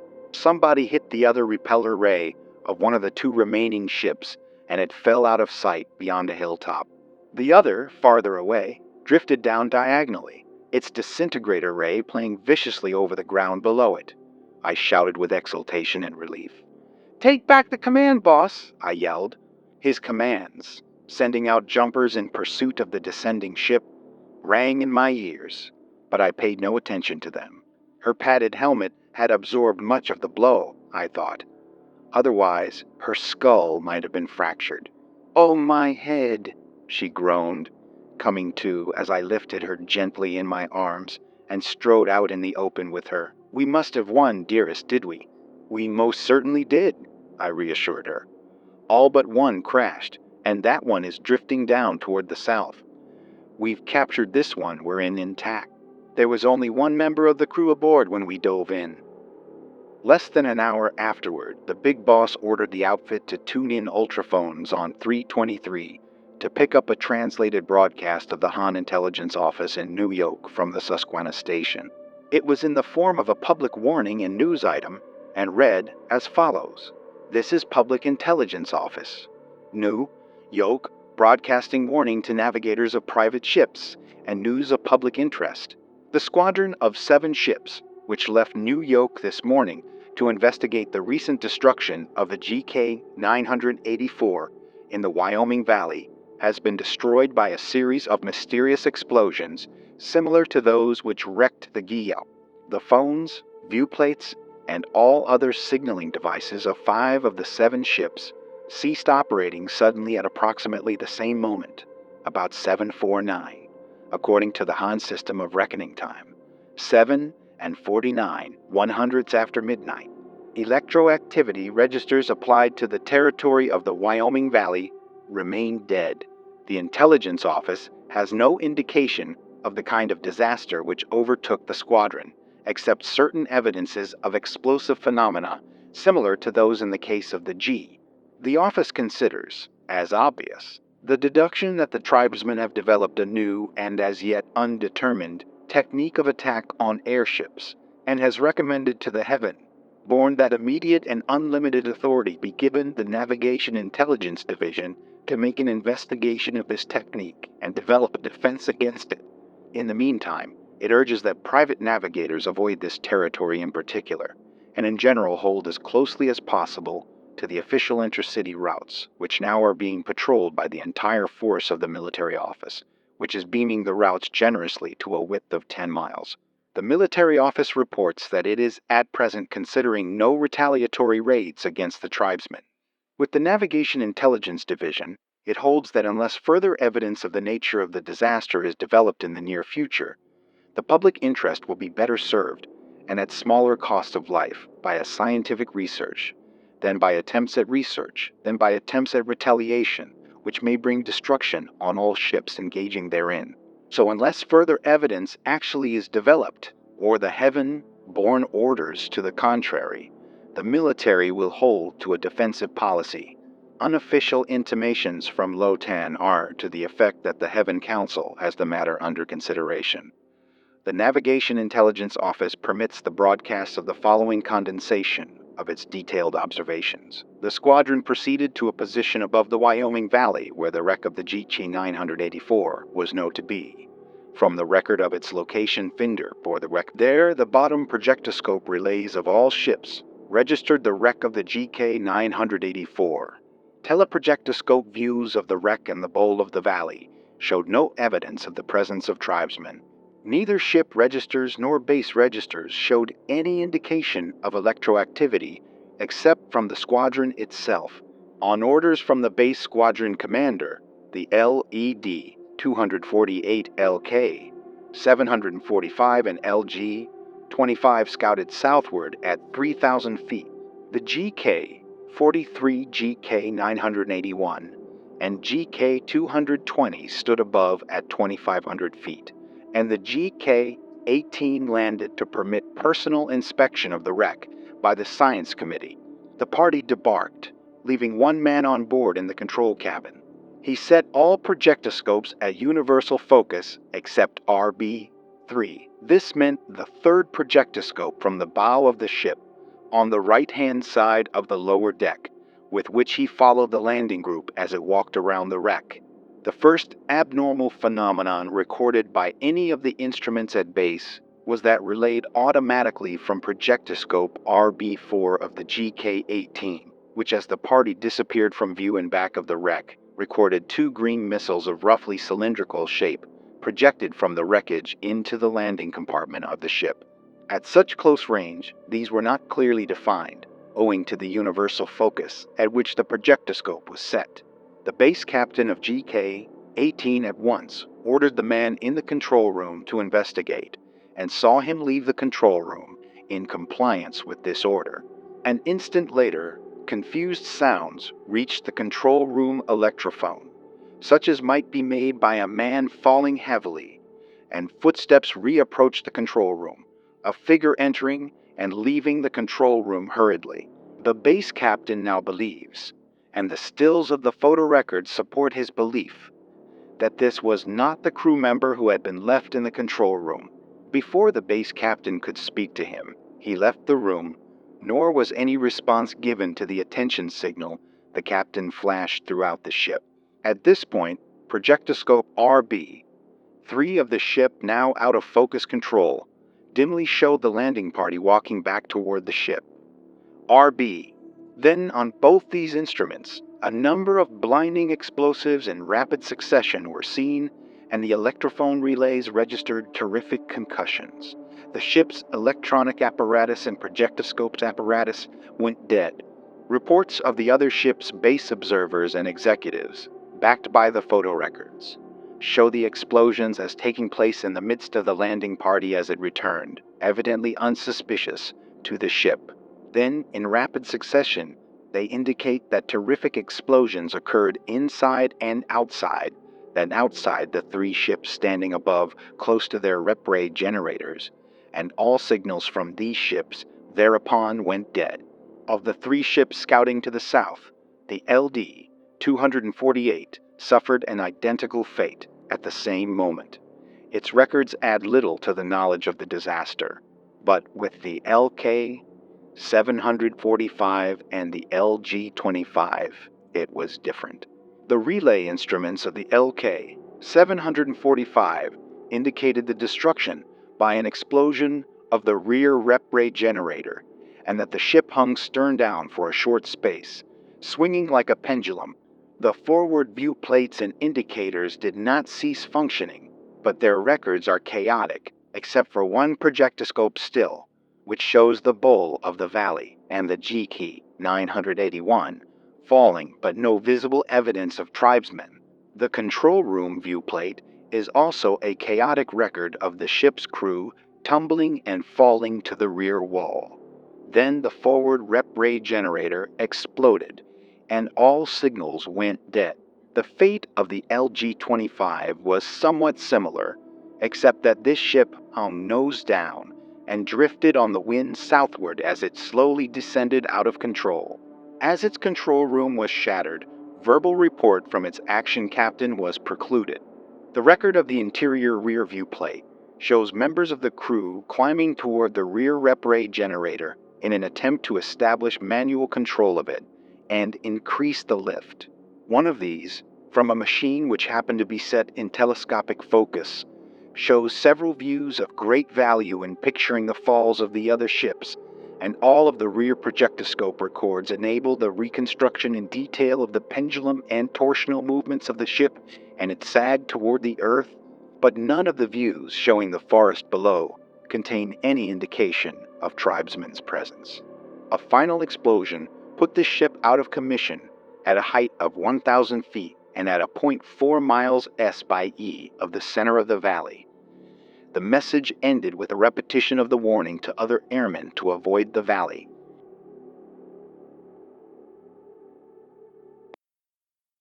Chapter 7. Incredible Treason. After receiving this report and reassurances of support from the big bosses of the neighboring gangs, Hart determined to re-establish the Wyoming Valley community. A careful survey of the territory showed that it was only the northern sections and slopes that had been beamed by the first Han ship. The synthetic fabrics plant had been partially wiped out, though the lower levels underground had not been reached by the disray. The forest screen above it, however, had been annihilated, and it was determined to abandon it after removing all usable machinery and evidences of the processes that might be of interest to the Han scientists, should they return to the valley in the future. The ammunition plant and the rocket ship plant, which had just been about to start operation at the time of the raid, were intact, as were the other important plants. Hart brought the CAMBOS up from the Susquehanna Works and laid out new camp locations, scattering them farther to the south and avoiding ground which had been seared by the Han beams and the immediate locations of the Han wrecks. During this period, a sharp check was kept upon Han messages, for the phone plant had been one of the first to be put in operation, and when it became evident that the Hans did not intend any immediate reprisals, the entire membership of the community was summoned back, and normal life was resumed. Wilma and I had been married the day after the destruction of the ships, and spent this intervening period in a delightful honeymoon, camping high in the mountains. On our return, we had a camp of our own, of course. We were assigned to location 1017, and as might be expected, we had a great deal of banter over which one of us was camp boss. The titles stood after my name on the big boss's records, and those of the big cam boss, of course. But Wilma airily held that this meant nothing at all, and generally succeeded in making me admit it whenever she chose. I found myself a full-fledged member of the gang now, for I had elected to search no farther for a permanent alliance. Much as I would have liked to familiarize myself with this 25th century life in other sections of the country, the Wyomings had a high morale and had prospered under the rule of Big Boss Hart for many years. But many of the gangs I found were badly organized, lacked strong hands in authority, and were rife with intrigue. On the whole, I thought I would be wise to stay with a group which had already proved its friendliness, and in which I seemed to have prospects of advancement. Under these modern social and economic conditions, the kind of individual freedom to which I had been accustomed in the 20th century was impossible. I would have been as much of a non-entity in every phase of human relationship by attempting to avoid alliances as any man of the 20th century would have been politically who aligned himself with no political party. This entire modern life, it appeared to me, judging from my ancient viewpoint, was organized along what I called political lines, and in this connection, it amused me to notice how universal had become the use of the word boss. The leader, the person in charge or authority over anything, was a boss. There was as little formality in his relations with his followers as there was in the case of the 20th century political boss, and the same high respect paid him by his followers, as well as the same high consideration by him of their interests. He was just as much of an autocrat, and just as much dependent upon the general popularity of his actions for the ability to maintain his autocracy. The sub-boss who could not command the loyalty of his followers was as quickly deposed, either by them or by his superiors, as the ancient ward leader of the 20th century who lost control of his votes. As society was organized in the 20th century, I do not believe the system could have worked in anything but politics. I tremble to think what would have happened had the attempt been made to handle the AF. This way, during the First World War, instead of by that rigid military discipline and complete assumption of the individual as a mere standardized cog in the machine, but owing to the centuries of desperate suffering the people had endured at the hands of the Hans, there developed a spirit of self-sacrifice and consideration for the common good that made the scheme applicable and efficient in all forms of human cooperation. I have a little heresy about all this, however. My associates regard the thought with as much horror as many worthy people of the 20th century felt in regard to any heretical suggestion that the original outline of government as laid down in the first Constitution did not apply as well to 20th century conditions as to those of the early 19th. In later years, I felt that there was a certain softening of moral fiber among the people, since the Hans had been finally destroyed with all their works, and Americans have developed a new luxury economy. I have seen signs of the reawakening of greed, of selfishness. The eternal cycle seems to be at work. I fear that slowly, though surely private wealth is reappearing, codes of inflexibility are developing. They will be followed by corruption, degradation. All this, however, is wandering afar from my story, which concerns our early battles against the Hans, and not our more modern problems of self-control. Our victory over the 7 Han ships had set the country ablaze. The secret had been carefully communicated to the other gangs, and the country was agog from one end to the other.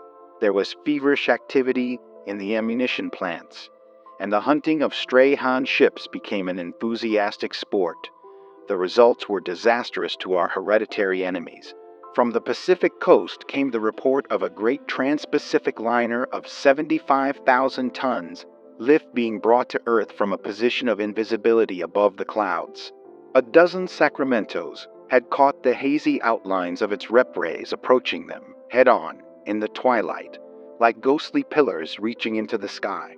They had fired rockets into it with ease, whereas they would have had difficulty in hitting it if it had been moving at right angles to their position. They got one rep ray. The other was not strong enough to hold it up. It floated to Earth, nose down, and since it was unarmed and unarmored, they had no difficulty in shooting it to pieces and massacring its crew and passengers. It seemed barbarous to me. But then, I did not have centuries of bitter persecution in my blood. From the Jersey beaches, we received news of the destruction of a new yoke, a line. The sand snipers, practically invisible in their sand-colored clothing, and half buried along the beaches, lay in wait for days, risking the play of disbeams along the route, and finally registering 4 hits within a week. The Hans discontinued their service along this route, and as evidence that they were badly shaken by our success, sent no raiders down the beaches. It was a few weeks later that Big Boss Hart sent for me. "Tony," he said, "there are two things I want to talk to you about. One of them will become public property in a few days, I think. We aren't going to get any more hand ships by shooting up their repeller rays unless we use much larger rockets. They are wise to us now.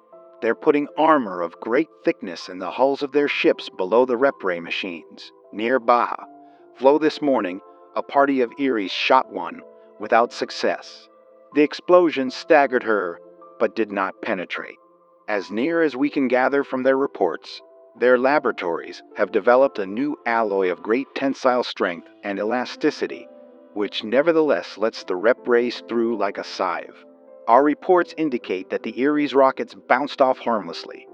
Most of the party was wiped out as the Diz rays went into action on them. This is going to mean real business for all the gangs before long. The big bosses have just held a national ultraphone council. It was decided that America must organize on a national basis. The first move is to develop sectional organization by zones. I have been made superboss of the Mid-Atlantic Zone. We're in for it now. The Hands are sure to launch reprisal expeditions. If we're to save the race, we must keep them away from our camps and plants. I'm thinking of developing a permanent field force, along the lines of the regular armies of the 20th century you told me about. Its business will be twofold: to carry the warfare as much as possible to the Hans, and to serve as a decoy to keep their attention from our plants. I'm going to need your help in this. The other thing I wanted to talk to you about is this. Amazing and impossible as it seems, there is a group, or perhaps an entire gang, somewhere among us that is betraying us to the Han. It may be the Bad Bloods, or it may be one of those gangs who live near one of the Han cities. You know, 115 or 20 years ago, there were certain of these people's ancestors who actually degraded themselves by mating with the Hans, sometimes even serving them as slaves, in the days before they brought all their service machinery to perfection. There is such a gang, called the Nagras, up near Ba, Flo, and another in mid-Jersey that men call the Pineys, but I hardly suspect the Pineys. There is little intelligence among them. They wouldn't have the information to give the Hans, nor would they be capable of imparting it. They're absolute savages. Just what evidence is there that anybody has been clearing information to the Hans? I asked. Well, he replied, first of all, there was that raid upon us. That first Han ship knew the location of our plants exactly. You remember it floated directly into position above the valley and began a systematic beaming. Then, the Hans quite obviously have learned that we are picking up their electrophone waves, for they've gone back to their old but extremely accurate system of directional control. But we've been getting them for the past week by installing automatic rebroadcast units along the Scar Pass. This is what the Americans called those strips of country, directly under the regular ship routes of the Hans, who as a matter of precaution frequently blasted them with their dis beams to prevent the growth of foliage, which might give shelter to the Americans. But they've been beaming those paths so hard, it looks as though they even had information of this strategy. And in addition, they've been using code. Finally, we've picked up 3 of their messages in which they discuss, with some nervousness, the existence of our mysterious ultraphone. But they still have no knowledge of the nature and control of ultronic activity, I asked. No, said the big boss thoughtfully. They don't seem to have a bit of information about it. Then it's quite clear, I ventured, that whoever is clearing us to them is doing it piecemeal. It sounds like a bit of occasional barter, rather than an out-and-out alliance. They're holding back as much information as possible for future bartering, perhaps. Yes, Hart said. And it isn't information the Hans are giving in return, but some form of goods or privilege. The trick would be to locate the goods. I guess I'll have to make a personal trip around among the big bosses. Chapter 8. The Han City. This conversation set me thinking. All of the Han electrophone intercommunication had been an open record to the Americans for a good many years, and the Hans were just finding it out. For centuries, they had not regarded us as any sort of a menace. Unquestionably, It had never occurred to them to secrete their own records. Somewhere in New York or Ba, Flo, or possibly in Lotan itself, the record of this traitorous transaction would be more or less openly filed. If we could only get at it, I wondered if a raid might not be possible. Bill Hearn and I talked it over with our Han, affairs boss and his experts. There ensued several days of research, in which the Han records of the entire decade were scanned and analyzed. In the end, they picked out a mass of detail and fitted it together into a very definite picture of the great central filing office of the Hans in New York, where the entire mass of official records was kept, constantly available for instant projectoscoping to any of the city's offices and of the system by which the information was filed. The attempt began to look feasible, though Hart instantly turned the idea down when I first presented it to him. It was unthinkable, he said. Sheer suicide. But in the end I persuaded him. I will need, I said, Blash, who is thoroughly familiar with the Han library system, Bert Gaunt, who for years has specialized on their military offices, Bill Barker, the Ray specialist, and the best swooper pilot we have. Swoopers are one-man and two-man ships developed by the Americans with skeleton backbones of inertron. During the war, painted green for invisibility against the green forests below, and bellies of clear ultron. That will be Mort Gibbons, said Hart.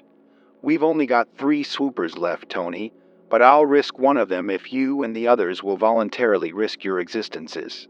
But mind, I won't urge or order one of you to go. I'll spread the word to every plant boss at once to give you anything and everything you need in the way of equipment. When I told Wilma of the plan, I expected her to raise violent and tearful objections, but she didn't. She was made of far sterner stuff than the women of the 20th century. Not that she couldn't weep as copiously or be just as whimsical on occasion, but she wouldn't weep for the same reasons. She just gave me an unfathomable look, in which there seemed to be a bit of pride, and asked eagerly for the details. I confess I was somewhat disappointed that she could so courageously risk my loss, even though I was amazed at her fortitude. But later, I was to learn how little I knew her then. We were ready to slide off at dawn the next morning.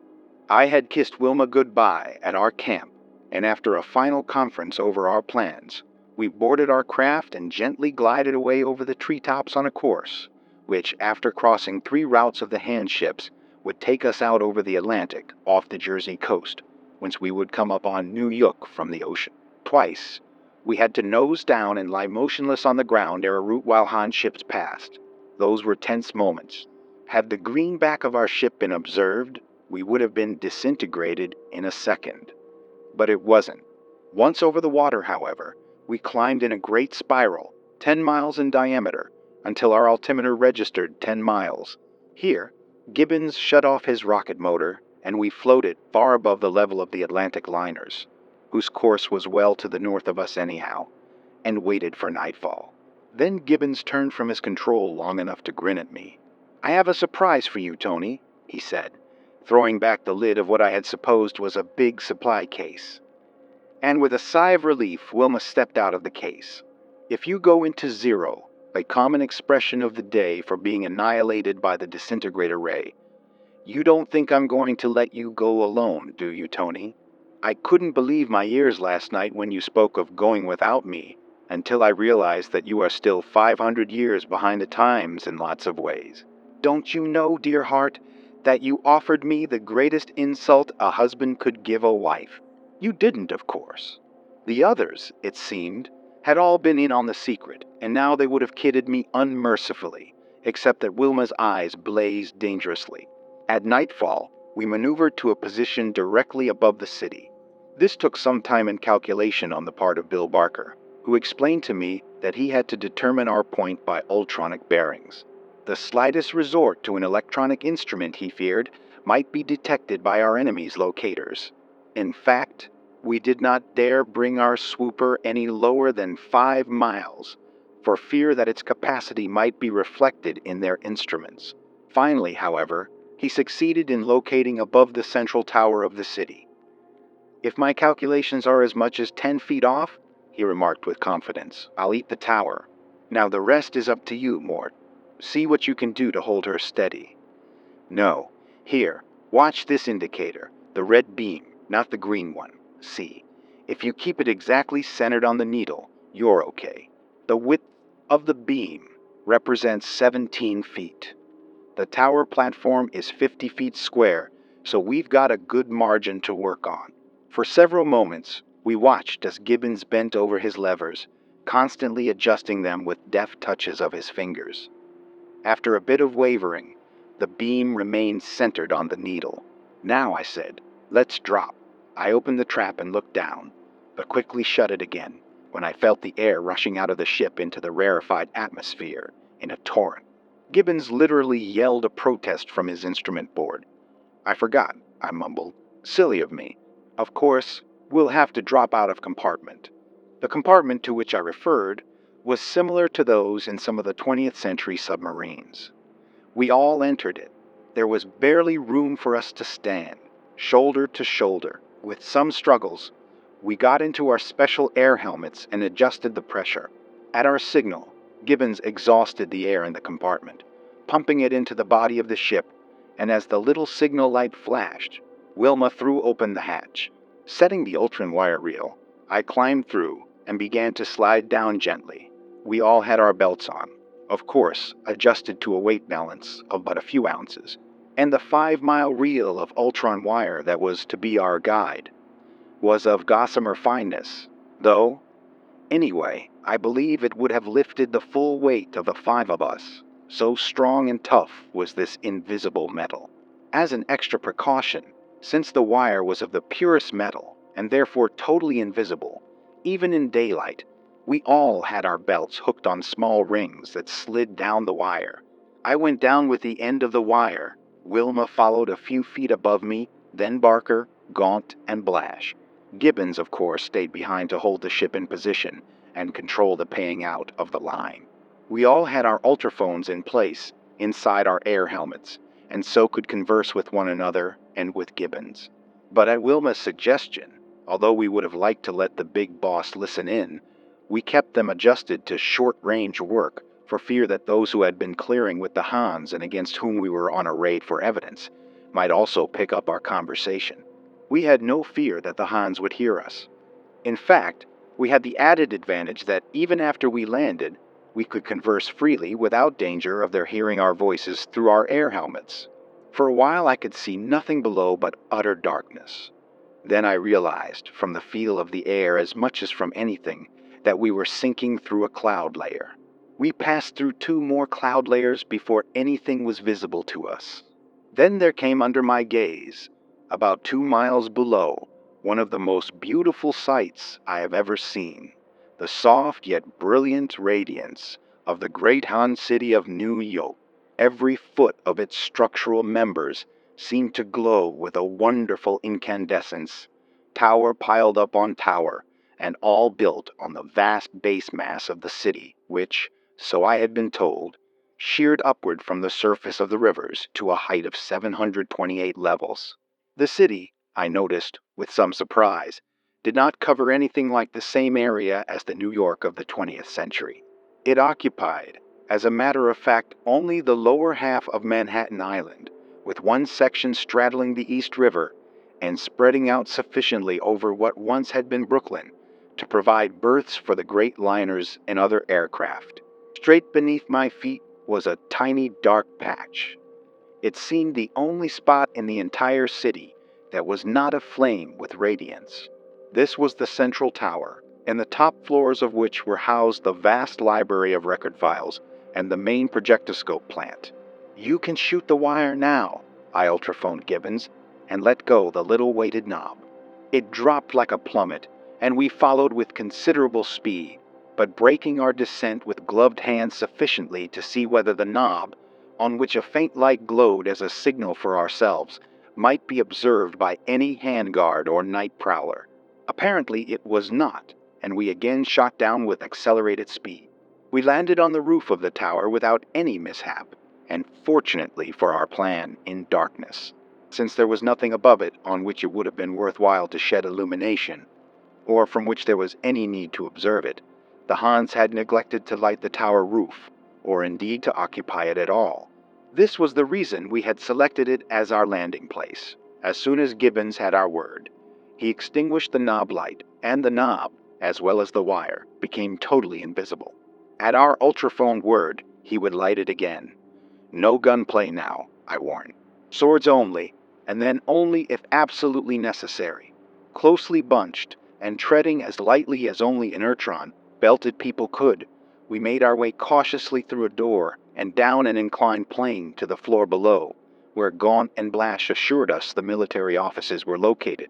Twice, Barker cautioned us to stop, as we were about to pass in front of mirror, like windows in the passage wall, and flattening ourselves to the floor, we crawled past them. Projectoscopes, he said. Probably on automatic record only, at this time of night. Still, we don't want to leave any records for them to study after we're gone. Were you ever here before? I asked. No, he replied, but I haven't been studying their electrophone communications for 7 years without being able to recognize these machines when I run across them.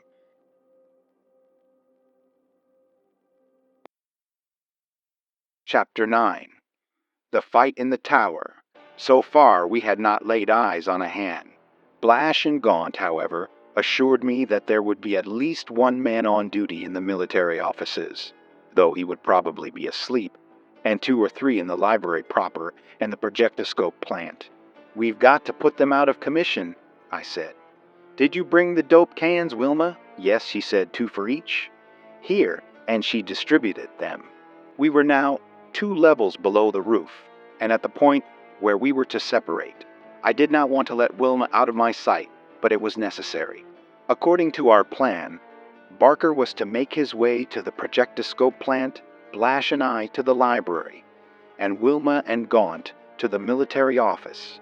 Blash and I traversed a long corridor and paused at the great arched doorway of the library. Cautiously, we peered in. Seated at 3 great switchboards were library operatives. Occasionally, one of them would reach lazily for a lever or sleepily push a button as little numbered lights winked on and off.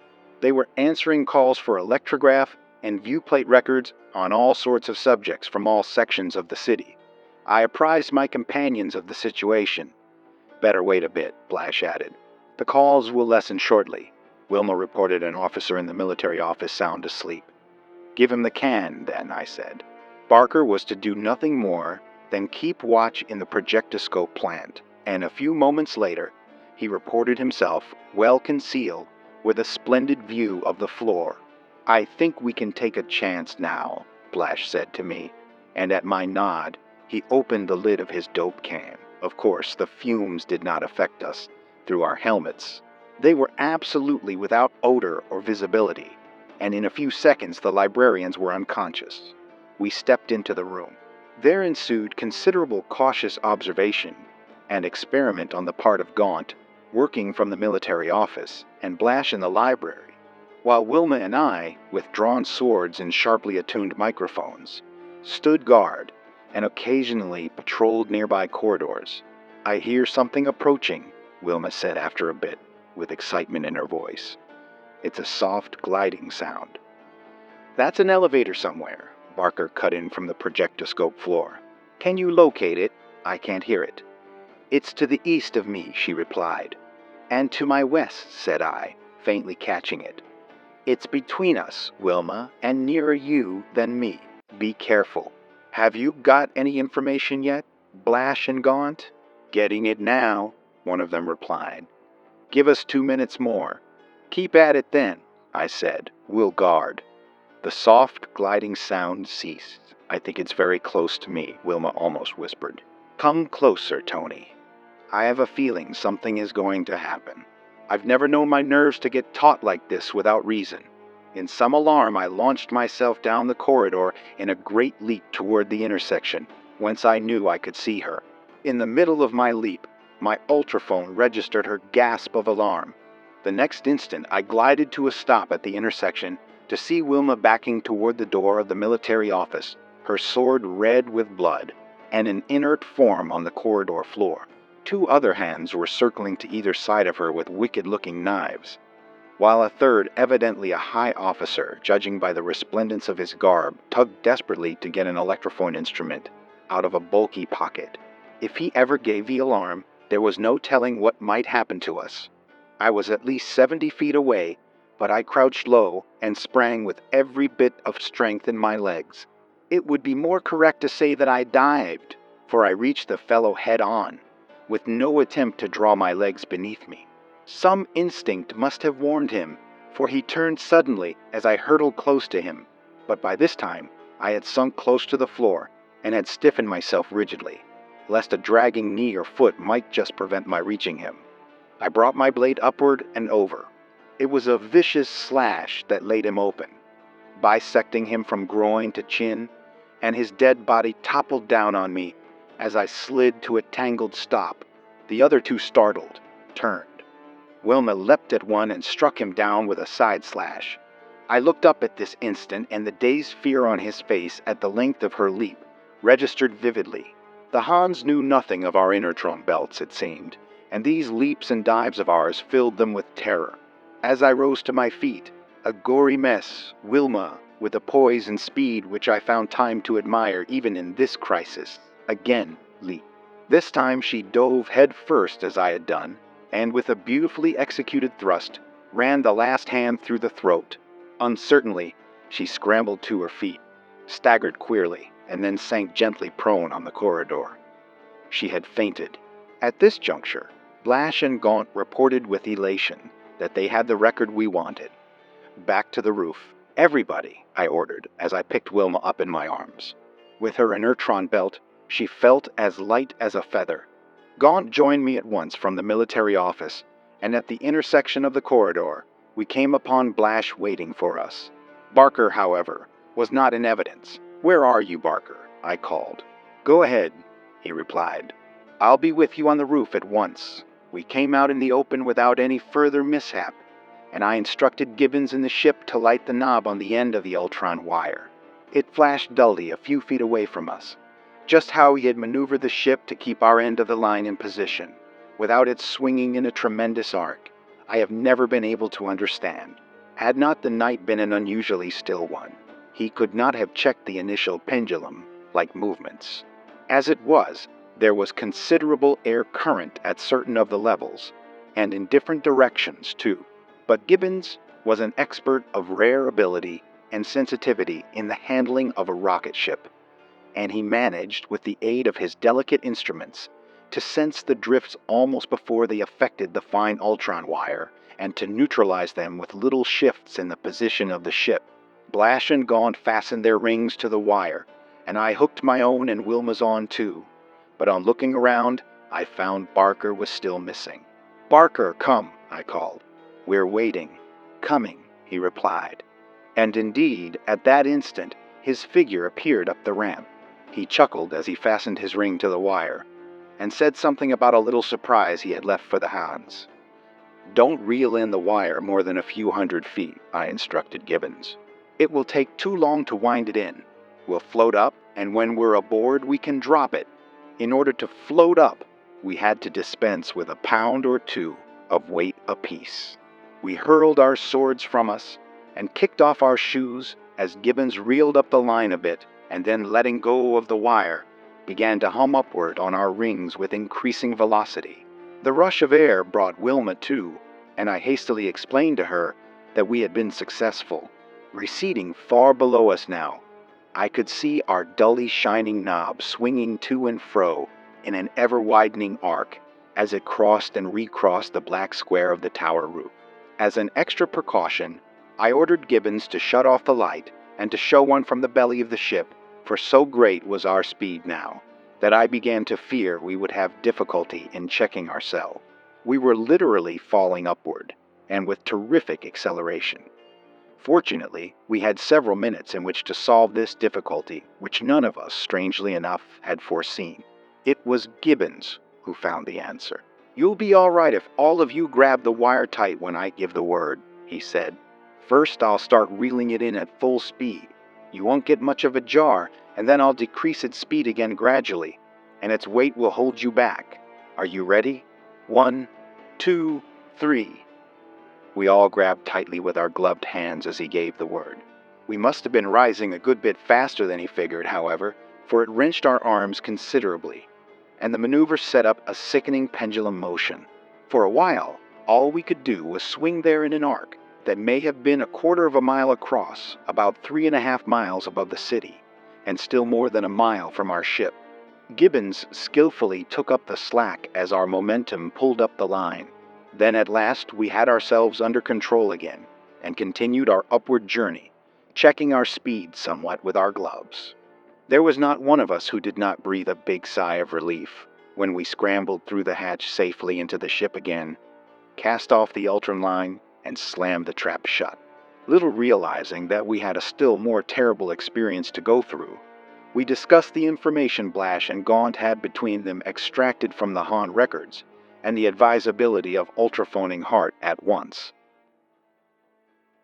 Chapter 10. The Walls of Hell.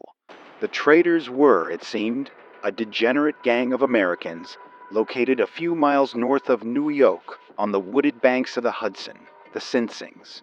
They had exchanged scraps of information to the Hans in return for several old repeller ray machines, and the privilege of tuning in on the Han electronic power broadcast for their operation, provided their ships agreed to subject themselves to the orders of the Han Traffic Office, while aloft the rest wanted to ultraphone their news at once, since there was always danger that we might never get back to the gang with it.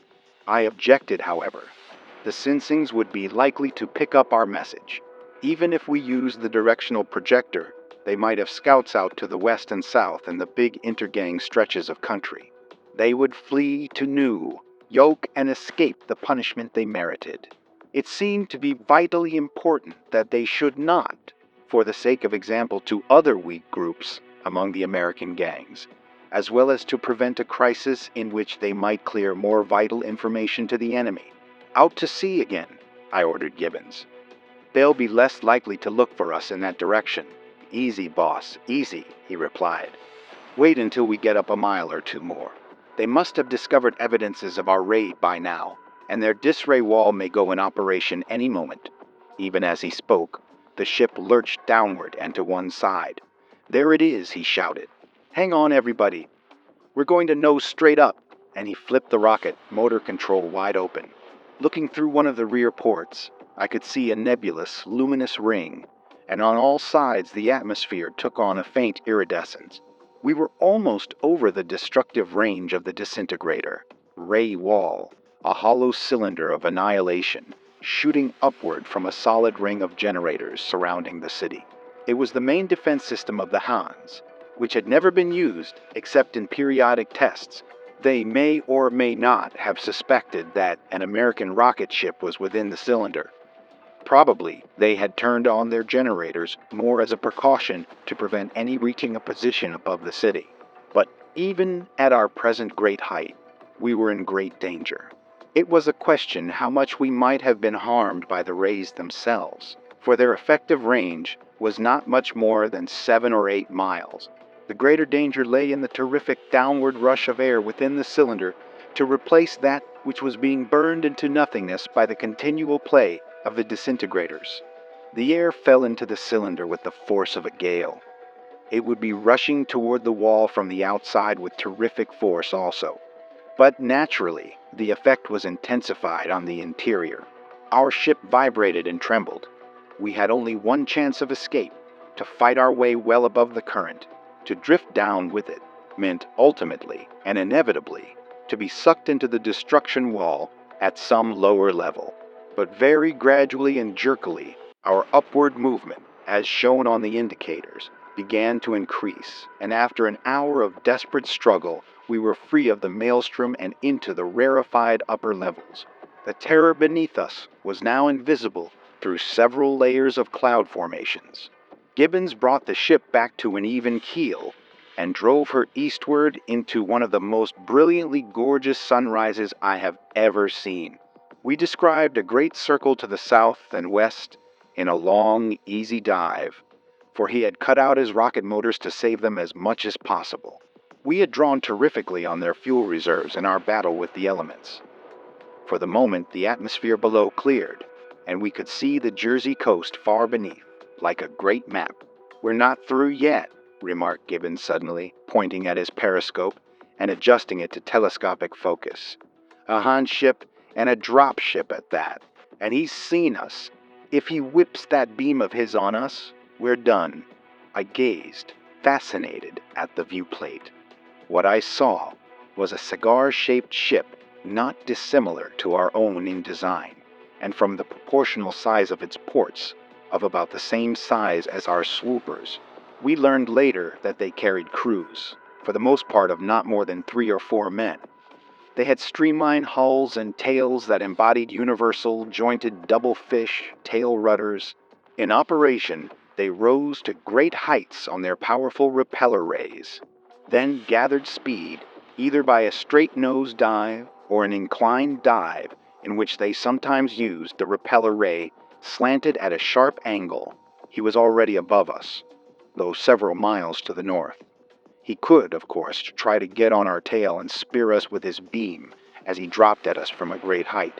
Suddenly, his beam blazed forth in a blinding flash, whipping downward slowly to our right. He went through a peculiar corkscrew, like evolution, evidently maneuvering to bring his beam to bear on us, with a spiral motion. Gibbons instantly sent our ship into a series of evolutions that must have looked like those of a frightened hen. Alternately, he used the forward and the reverse rocket blasts, and in varying degree. But all the time the Han scout dropped toward us, determinedly whipping the air around us with his beam. Once it sliced across beneath us, not more than 100 feet, and we dropped with a jar into the pocket formed by the destruction of the air. He had dropped to within a mile of us, and was coming with the speed of a projectile when the end came. Maybe it was, but I like pilots who are lucky that way. In the midst of a dizzy, fluttering maneuver of our own, with the Han ship enlarging to our gaze with terrifying rapidity, and its beam slowly slicing toward us in what looked like certain destruction within the second, I saw Gibbons' fingers flick at the lever of his rocket gun, and a split second later, the Han ship flew apart like a clay pigeon. We staggered and fluttered crazily for several moments, while Gibbons struggled to bring our ship into balance, and a section of about 4 square feet in the side of the ship near the stern slowly crumbled like rusted metal. His beam actually had touched us, but our explosive rocket had got him 1,000th of a second sooner. Part of our rudder had been annihilated, and our motor damaged, but we were able to swoop gently back across Jersey, fortunately crossing the ship lanes without sighting any more handcraft, and finally settling to rest in the little glade beneath the trees, near Hart's camp. Chapter 11. The New Boss. We had ultrophoned our arrival, and the big boss himself, surrounded by the council, was on hand to welcome us and learn our news. In turn, we were informed that during the night, a band of raiding bad bloods, disguised under the insignia of the Altunas, a gang some distance to the west of us, had destroyed several of our camps before our people had rallied and driven them off. Their purpose, evidently, had been to embroil us with the Altunas. But fortunately, one of our exchanges recognized the bad blood leader, who had been slain. The big boss had mobilized the full raiding force of the gang and was on the point of heading an expedition for the extermination of the bad bloods. I looked around the grim circle of the sub-bosses and realized the fate of America, at this moment, lay in their hands. Their temper demanded the immediate expenditure of our full effort in revenging ourselves for this raid, but the strategic exigencies, to my mind, quite clearly demanded the instant and absolute extermination of the Sinsings. It might be only a matter of hours, for all we knew, before these degraded people would barter clues to the American ultronic secrets to the Hans. "How large a force have we?" I asked Hart. "Every man and maid who can be spared," he replied. "That gives us 700 married and unmarried men, and 300 girls, more than the entire Bad Blood gang. Everyone is equipped with belts, ultraphones, rocket guns, and swords, and all fighting mad. I meditated how I might put the matter to these determined men, and was vaguely conscious that they were awaiting my words. Finally, I began to speak. I do not remember to this day just when I said. I talked calmly, with due regard for their passion, but with deep conviction. I went over the information we had collected, point by point, building my case logically, and painting a lurid picture of the danger impending in that half-alliance, between the Sinsings and the hands of New Yoke.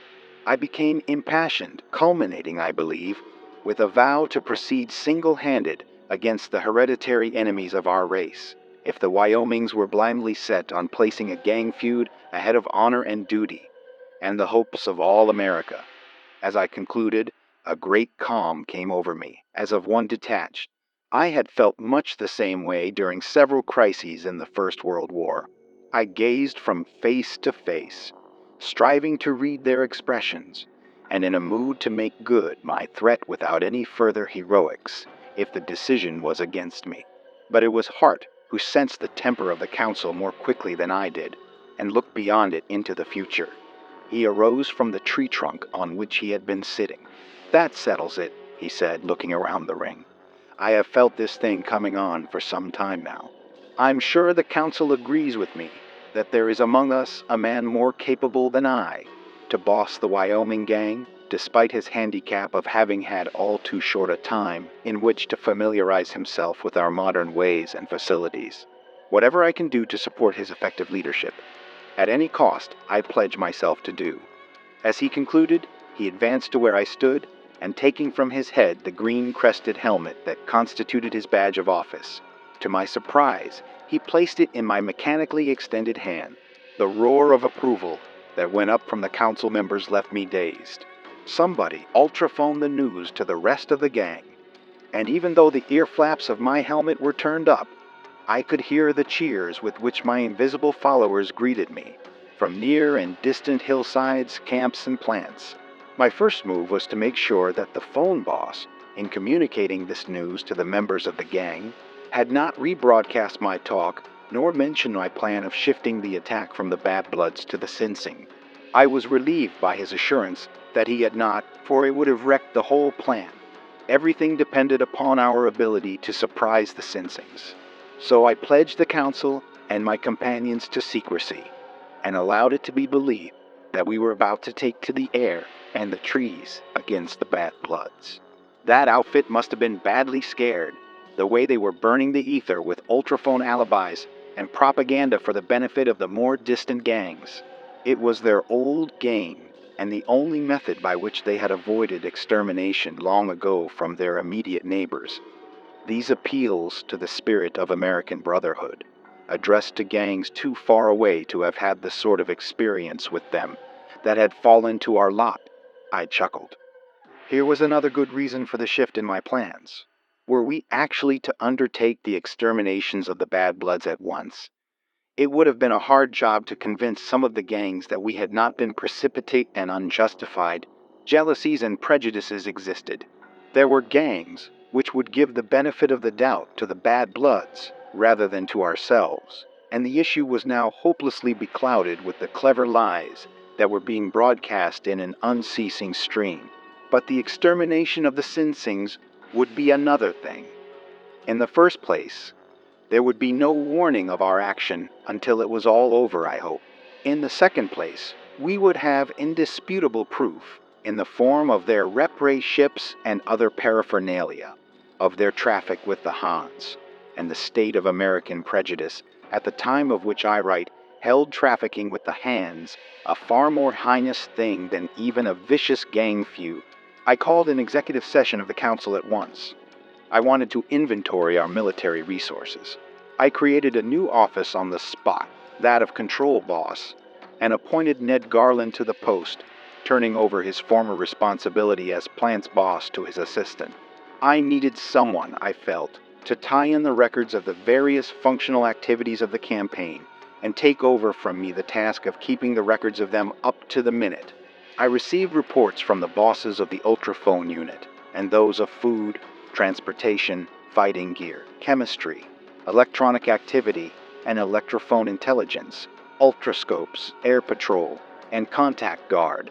My ideas for the campaign, of course, were somewhat tinged with my 20th century experience, and I found myself faced with the task of working out a staff organization that was a composite of the best and most easily applied principles of business and most easily applied principles of business and military efficiency, as I knew them from the viewpoint of immediate practicality. What I wanted was an organization that would be specialized, functionally, not as that indicated above, but from the angles of intelligence as to the Sinzing's activities, intelligence as to Han activities, perfection of communication with my own units, cooperation of field command, and perfect mobilization of emergency supply. It took several hours of hard work with the Council to map out the plan. First, we assigned functional experts and equipment to each division in accordance with its need. Then, these in turn were reassigned by the new division bosses to the field commands as needed, or as independent or headquarters units. The two intelligence divisions were named the White and the Yellow, indicating that one specialized on the American enemy and the other on the Mongolians. The division in charge of our own communications, the assignment of ultraphone frequencies and strengths, and the maintenance of operators and equipment I called communications. I named Bill Hearn to the post of field boss, in charge of the main or undetached fighting units, and to the resources division.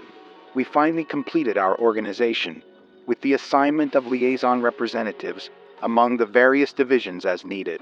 Thus, I had a headquarters staff composed of the division bosses, who reported directly to Ned Garland as control boss, or to Wilma as my personal assistant, and each of the division bosses had a small staff of his own. In the final summing up of our personnel and resources, I found we had roughly 1,000 troops, of whom some 350 were in what I called the service divisions, the rest being in Bill Hearn's field division. This latter number, however, was cut down somewhat by the assignment of numerous small units to detached service. Altogether, the actual available fighting force, I figured, would number about 500 by the time we actually went into action. We had only 6 small swoopers, but I had an ingenious plan in my mind as the result of our little raid on New York that would make this sufficient, since the reserves of inertron blocks were larger than I expected to find them. The Resources Division, by packing its supply cases a bit tight, or by slipping in extra blocks of inertron, was able to reduce each to a weight of a few ounces. These easily could be floated and towed by the swoopers in any quantity. Hitched to Ultron lines, it would be a virtual impossibility for them to break loose. The entire personnel, of course, was supplied with jumpers, and if each man and girl was careful to adjust balances properly, the entire number could also be towed along through the air, grasping wires of Ultron, swinging below the swoopers, or stringing out behind them. There would be nothing tiring about this, because the strain would be no greater than that of carrying a 1 or 2 pound weight in the hand, except for air friction at high speed. But to make doubly sure that we should lose none of our personnel, I gave strict orders that the belts and tow lines should be equipped with rings and hooks. So great was the efficiency of the fundamental organization and discipline of the gang that we got underway at nightfall. One by one, the swoopers eased into the air, each followed by its long train or kite, tail of humanity, and supply cases hanging lightly from its tow line.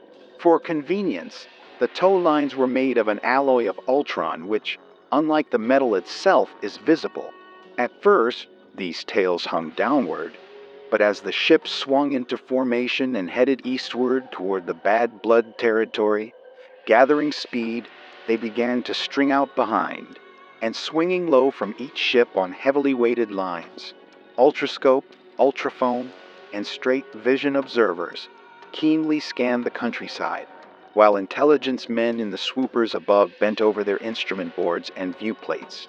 Leaving control boss Ned Garland temporarily in charge of affairs, Wilma and I dropped a weighted line from our ship and slid down about halfway to the under lookouts, that is to say, about 1,000 feet. The sensation of floating swiftly through the air like this in the absolute security of one's confidence in the inertron belt, was one of never-ending delight to me. We reascended into the swooper as the expedition approached the territory of the Bad Bloods and directed the preparations for the bombardment. It was part of my plan to appear to carry out the attack as originally planned. About 15 miles from their camps, our ships came to a halt and maintained their positions for a while, with the idling blasts of their rocket motors, to give the ultrascope operators a chance to make a thorough examination of the territory below us, for it was very important that this next step in our program should be carried out with all secrecy. At length they reported the ground below us entirely clear of any appearance of human occupation, and a gun unit of long-range specialists was lowered with a dozen rocket guns, equipped with special automatic devices that the Resources Division had developed at my request a few hours before our departure. These were aiming and timing devices. After calculating the range, elevation, and rocket charges carefully, the guns were left concealed in a ravine, and the men were hauled up into the ship again. At the predetermined hour, those unmanned rocket guns would begin automatically to bombard the Bad Bloods' hillsides, shifting their aim and elevation slightly with each shot, as did many of our artillery pieces in the First World War. In the meantime, we turned south about 20 miles and grounded, waiting for the bombardment to begin before we attempted to sneak across the Han ship lane. I was relying for security on the distraction that the bombardment might furnish the Han observers. It was tense work waiting, but the affair went through as planned, our squadron drifting across the route high enough to enable the ship's tails of troops and supply cases to clear the ground. In crossing the second ship route, out along the beaches of Jersey, we were not so successful in escaping observation. A Han ship came speeding along at a very low elevation. We caught it on our electronic location and direction finders, and also located it with our ultrascopes, but it came so fast and so low that I thought it best to remain where we had grounded the second time and lie quiet rather than get underway and cross in front of it. The point was this: while the Hans had no such devices as our ultrascopes, with which we could see in the dark within certain limitations, of course, and their electronic instruments would be virtually useless in uncovering our presence, since all but natural electronic activities were carefully eliminated from our apparatus, except electrophone receivers, which are not easily spotted. The Hans did have some very highly sensitive sound devices, which operated with great efficiency in calm weather, so far as sounds emanating from the air were concerned. But the ground roar greatly confused their use of these instruments and the location of specific sounds floating up from the surface of the earth. This ship must have caught some slight noise of ours, however, in its sensitive instruments, for we heard its electronic devices go into play and picked up the routine report of the noise to its base ship commander. But from the nature of the conversation, I judged they had not identified it and were, in fact, more curious about the detonations they were picking up now from the Bad Bloodlands, some 60 miles or so to the west. Immediately after this ship had shot by, we took the air again, and following much the same route that I had taken the previous night, climbed in a long semicircle out over the ocean, swung toward the north, and finally the west. We set our course, however, for the Sinsing's land north of Nunyoke, instead of for the city itself. Chapter 12. The Finger of Doom. As we crossed the Hudson River, a few miles north of the city, we dropped several units of the Yellow Intelligence Division, with full instrumental equipment. Their apparatus cases were nicely balanced at only a few ounces weight each, and the men used their choop capes to ease their drops. We recrossed the river a little distance above, and began dropping white intelligence units and a few long and short-range gun units. Then we held our position until we began to get reports. Gradually, we ringed the territory of the Sinsings, our observation units working busily and patiently at their locators and scopes, both aloft and aground, until Garland finally turned to me with the remark, "The map circle is complete now, boss. We've got clear locations all the way around them."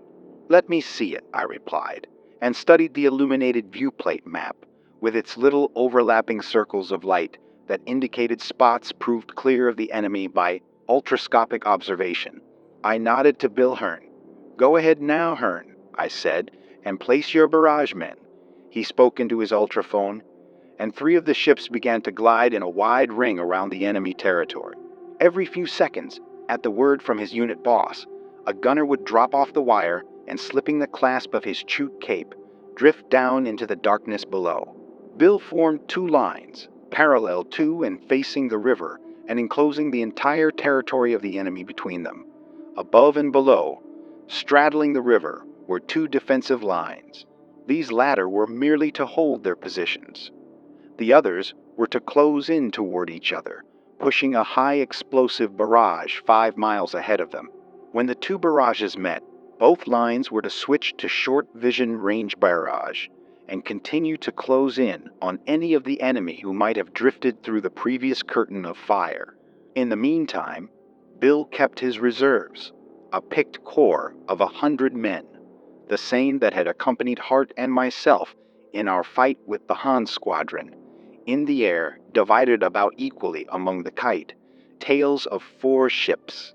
A final roll call by units, companies, divisions, and functions established the fact that all our forces were in position. No Han activity was reported, and no Han broadcasts indicated any suspicion of our expedition. Nor was there any indication that the Sinsings had any knowledge of the fate in store for them. The idling of rep-ray generators was reported from the center of their camp, obviously those of the ships the Hans had given them, the price of their treason to their race. Again, I gave the word, and Hearn passed on the order to his subordinates. Far below us, and several miles to the right and left, the 2 barrage lines made their appearance. From the great height to which we had risen, they appeared like lines of brilliant, winking lights, and the detonations were muffled by the distances into a sort of rumbling, distant thunder. Hearn and his assistants were very busy, measuring, calculating, and snapping out ultraphone orders to unit commanders that resulted in the straightening of lines and the closing of gaps in the barrage. The White Division boss reported the utmost confusion in the Sinsing organization.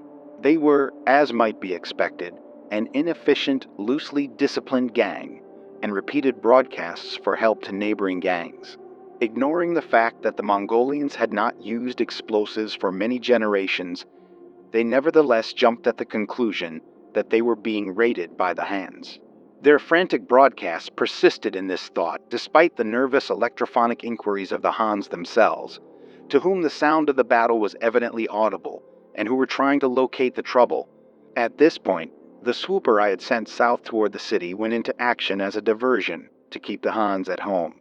Its kite, tail loaded with long-range gunners, using the most highly explosive rockets we had, hung invisible in the darkness of the sky and bombarded the city from a distance of about 5 miles, with an entire city to shoot at, and the object of creating as much commotion therein as possible. Regardless of actual damage, the gunners had no difficulty in hitting the mark.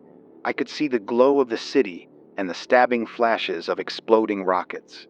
In the end, the Hans, uncertain as to what was going on, fell back on a defensive policy and shot their hell cylinder, or wall of upturned disintegrator rays, into operation. That, of course, ended our bombardment of them. The rays were a perfect defense, disintegrating our rockets as they were reached. If they had not sent out ships before turning on the rays, and if they had none within sufficient radius already in the air, all would be well. I queried Garland on this, but he assured me Yellow Intelligence reported no indications of Han ships nearer than 800 miles. This would probably give us a free hand for a while, since most of their instruments recorded only imperfectly or not at all through the death wall. Requisitioning one of the viewplates of the headquarters ship and the services of an expert operator, I instructed him to focus on our lines below. I wanted a close-up of the men in action. He began to manipulate his controls, and chaotic shadows moved rapidly across the plate, fading in and out of focus until he reached an adjustment that gave me a picture of the forest floor, apparently 100 feet wide, with the intervening branches and foliage of the trees appearing like shadows that melted into reality a few feet above the ground. I watched one man setting up his long gun with skillful speed. His lips pursed slightly as though he were whistling, as he adjusted the tall tripod on which the long tube was balanced. Swiftly he twirled the knobs, controlling the aim and elevation of his piece. Then, lifting a belt of ammunition from the big box, which itself looked heavy enough to break down the spindly tripod, he inserted the end of it in the lock of his tube and touched the proper combination of buttons. Then he stepped aside and occupied himself with peering carefully through the trees ahead. Not even a tremor shook the tube, but I knew that at intervals of something less than a second, it was discharging small projectiles which, traveling under their own continuously reduced power, were arching into the air to fall precisely 5 miles ahead and explode with the force of 8-inch shells, such as we used in the First World War. Another gunner, 50 feet to the right of him, waved a hand and called out something to him. Then, picking up his own tube and tripod, he gauged the distance between the trees ahead of him and the height of their lowest branches, and bending forward a bit, flexed his muscles and leaped lightly, some 25 feet. Another leap took him another 20 feet or so, where he began to set up his piece. I ordered my observer then to switch to the barrage itself. He got a close focus on it, but this showed little except a continuous series of blinding flashes, which from the viewplate lit up the entire interior of the ship. An 800-foot focus proved better. I had thought that some of our French and American artillery of the 20th century had achieved the ultimate in mathematical precision of fire, but I had never seen anything to equal the accuracy of that line of terrific explosions as it moved steadily forward, mowing down trees as a scythe cuts grass, or used to 500 years ago, literally churning up the earth and the splintered, blasted remains of the forest giants to a depth of from 10 to 20 feet. By now, the two curtains of fire were nearing each other, lines of vibrant, shimmering, continuous, brilliant destruction, inevitably squeezing the panic-stricken Sinsings between them. Even as I watched, a group of them, who had been making a futile effort to get their 3 rep-ray machines into the air, abandoned their efforts and rushed forth into the milling mob. I queried the control boss sharply on the futility of this attempt of theirs, and learned that the hands, apparently in doubt as to what was going on, had continued to play safe and broken off their power broadcast, after ordering all their own ships east of the Alleghenies to the ground, for fear the ships they had traded to the Sinsings might be used against them. Again, I turned to my viewplate, which was still focused on the central section of the Sinsing works. The confusion of the traders was entirely that of fear, for our barrage had not yet reached them. Some of them set up their long guns and fired at random over the barrage line, then gave it up. They realized that they had no target to shoot at, no way of knowing whether our gunners were a few hundred feet or several miles beyond it. Their ultrophone men, of whom they did not have many, stood around in tense attitudes, their helmet phones strapped around their ears, nervously fingering the tuning controls at their belts. Unquestionably, they must have located some of our frequencies and overheard many of our reports and orders, but they were confused and disorganized. If they had an ultrophone boss, they evidently were not reporting to him in an organized way.